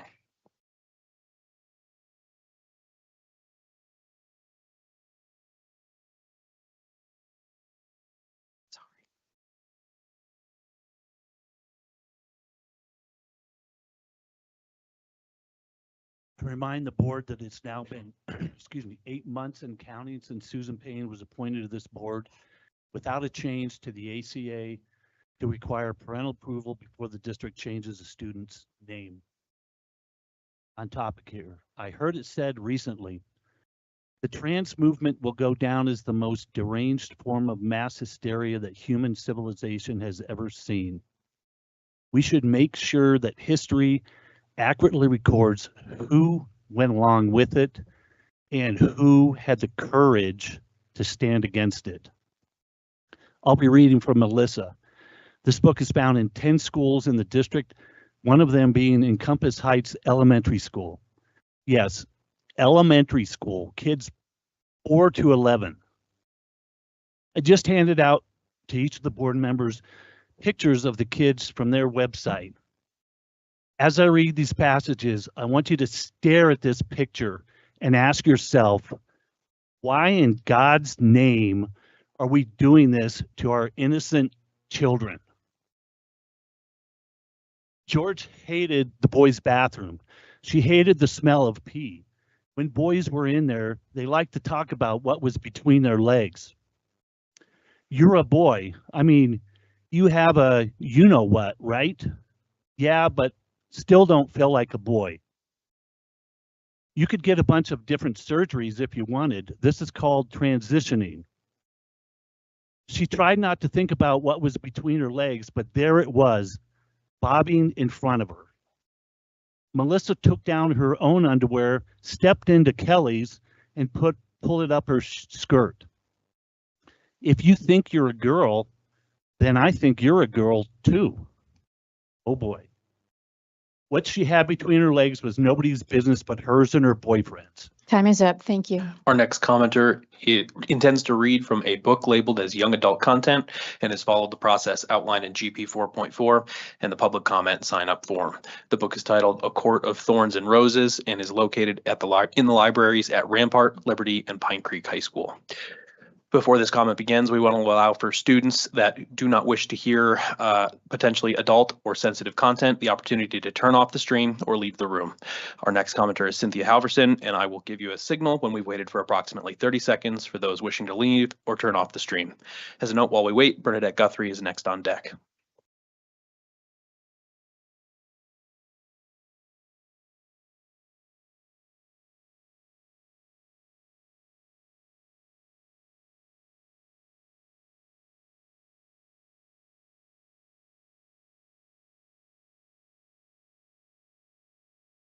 Our 30 seconds is up and you may begin when you're ready. Start with Proverbs 18:21. Death and life are in the power of the tongue, and they that love it shall eat the fruit thereof. Whether a word is spoken or read, it has power. It is the seed planted in the mind. What seeds are these books that you have deemed acceptable to be accessible to the young minds of our students? What are they germinating? In particular, I'm focusing this evening on a book entitled The Court of Thorns and Roses by Sarah J. Maas.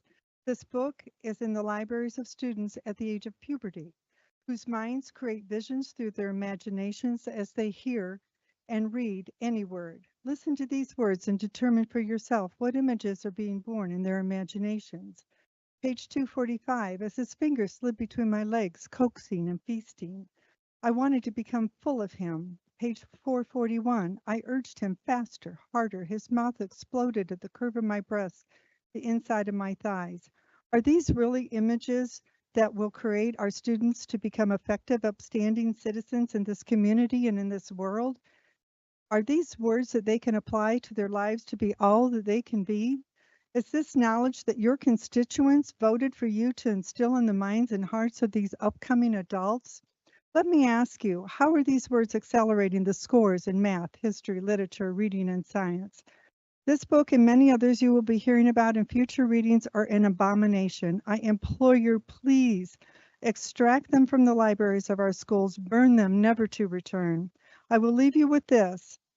If our entire universe was created with a word, if a man was raised from the dead with a word, the blind was given sight with a word, how powerful do you think these words that you just heard are?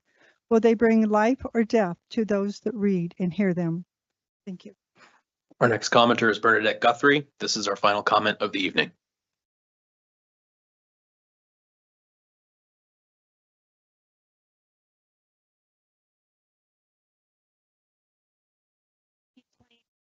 Taxpayer, which by the way increased $1,000 this year with the bond. Before anything else, I do need to acknowledge what happened earlier. A student waited over 3 hours to speak. In all of my years attending board meetings, I have never seen a board president deny a student the opportunity to finish. What message does it send to students that their voices don't matter? Like, this is why you're here. Going to address the hiring of Brad Miller as D20's new legal counsel. The RFP for this position was released the week of Christmas and closed the week of New Year's. As someone who runs RFP teams professionally, I can tell you that's not a serious procurement process. That's a performative exercise designed to produce a predetermined outcome. When you compress timelines over major holidays, you limit competition, you limit transparency, and the signal is that the decision has already been made. Many of us suspected that the prior counsel was removed specifically to make room for Mr. Miller. The way that this was handled quietly, quickly, and without meaningful public awareness validates that concern. So in a strange way, I want to thank you for doing it this way because it confirms to the community that this was always the plan. But here's the larger issue. At a time when other districts are parting ways with Mr. Miller after his controversy, community division, and legal exposure, D20 looked at that record and decided it was a feature, not a bug. That says a great deal about the direction this board intends to take the district. Hiring an attorney known for pushing aggressive ideological agendas does not reduce risk. It increases scrutiny, it increases polarization, and it increases the likelihood that D20 will continue to land itself in the spotlight.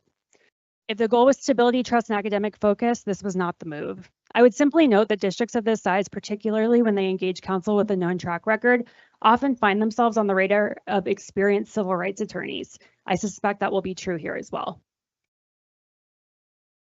Superintendent Haber, do you have any clarifications or next steps? I do not.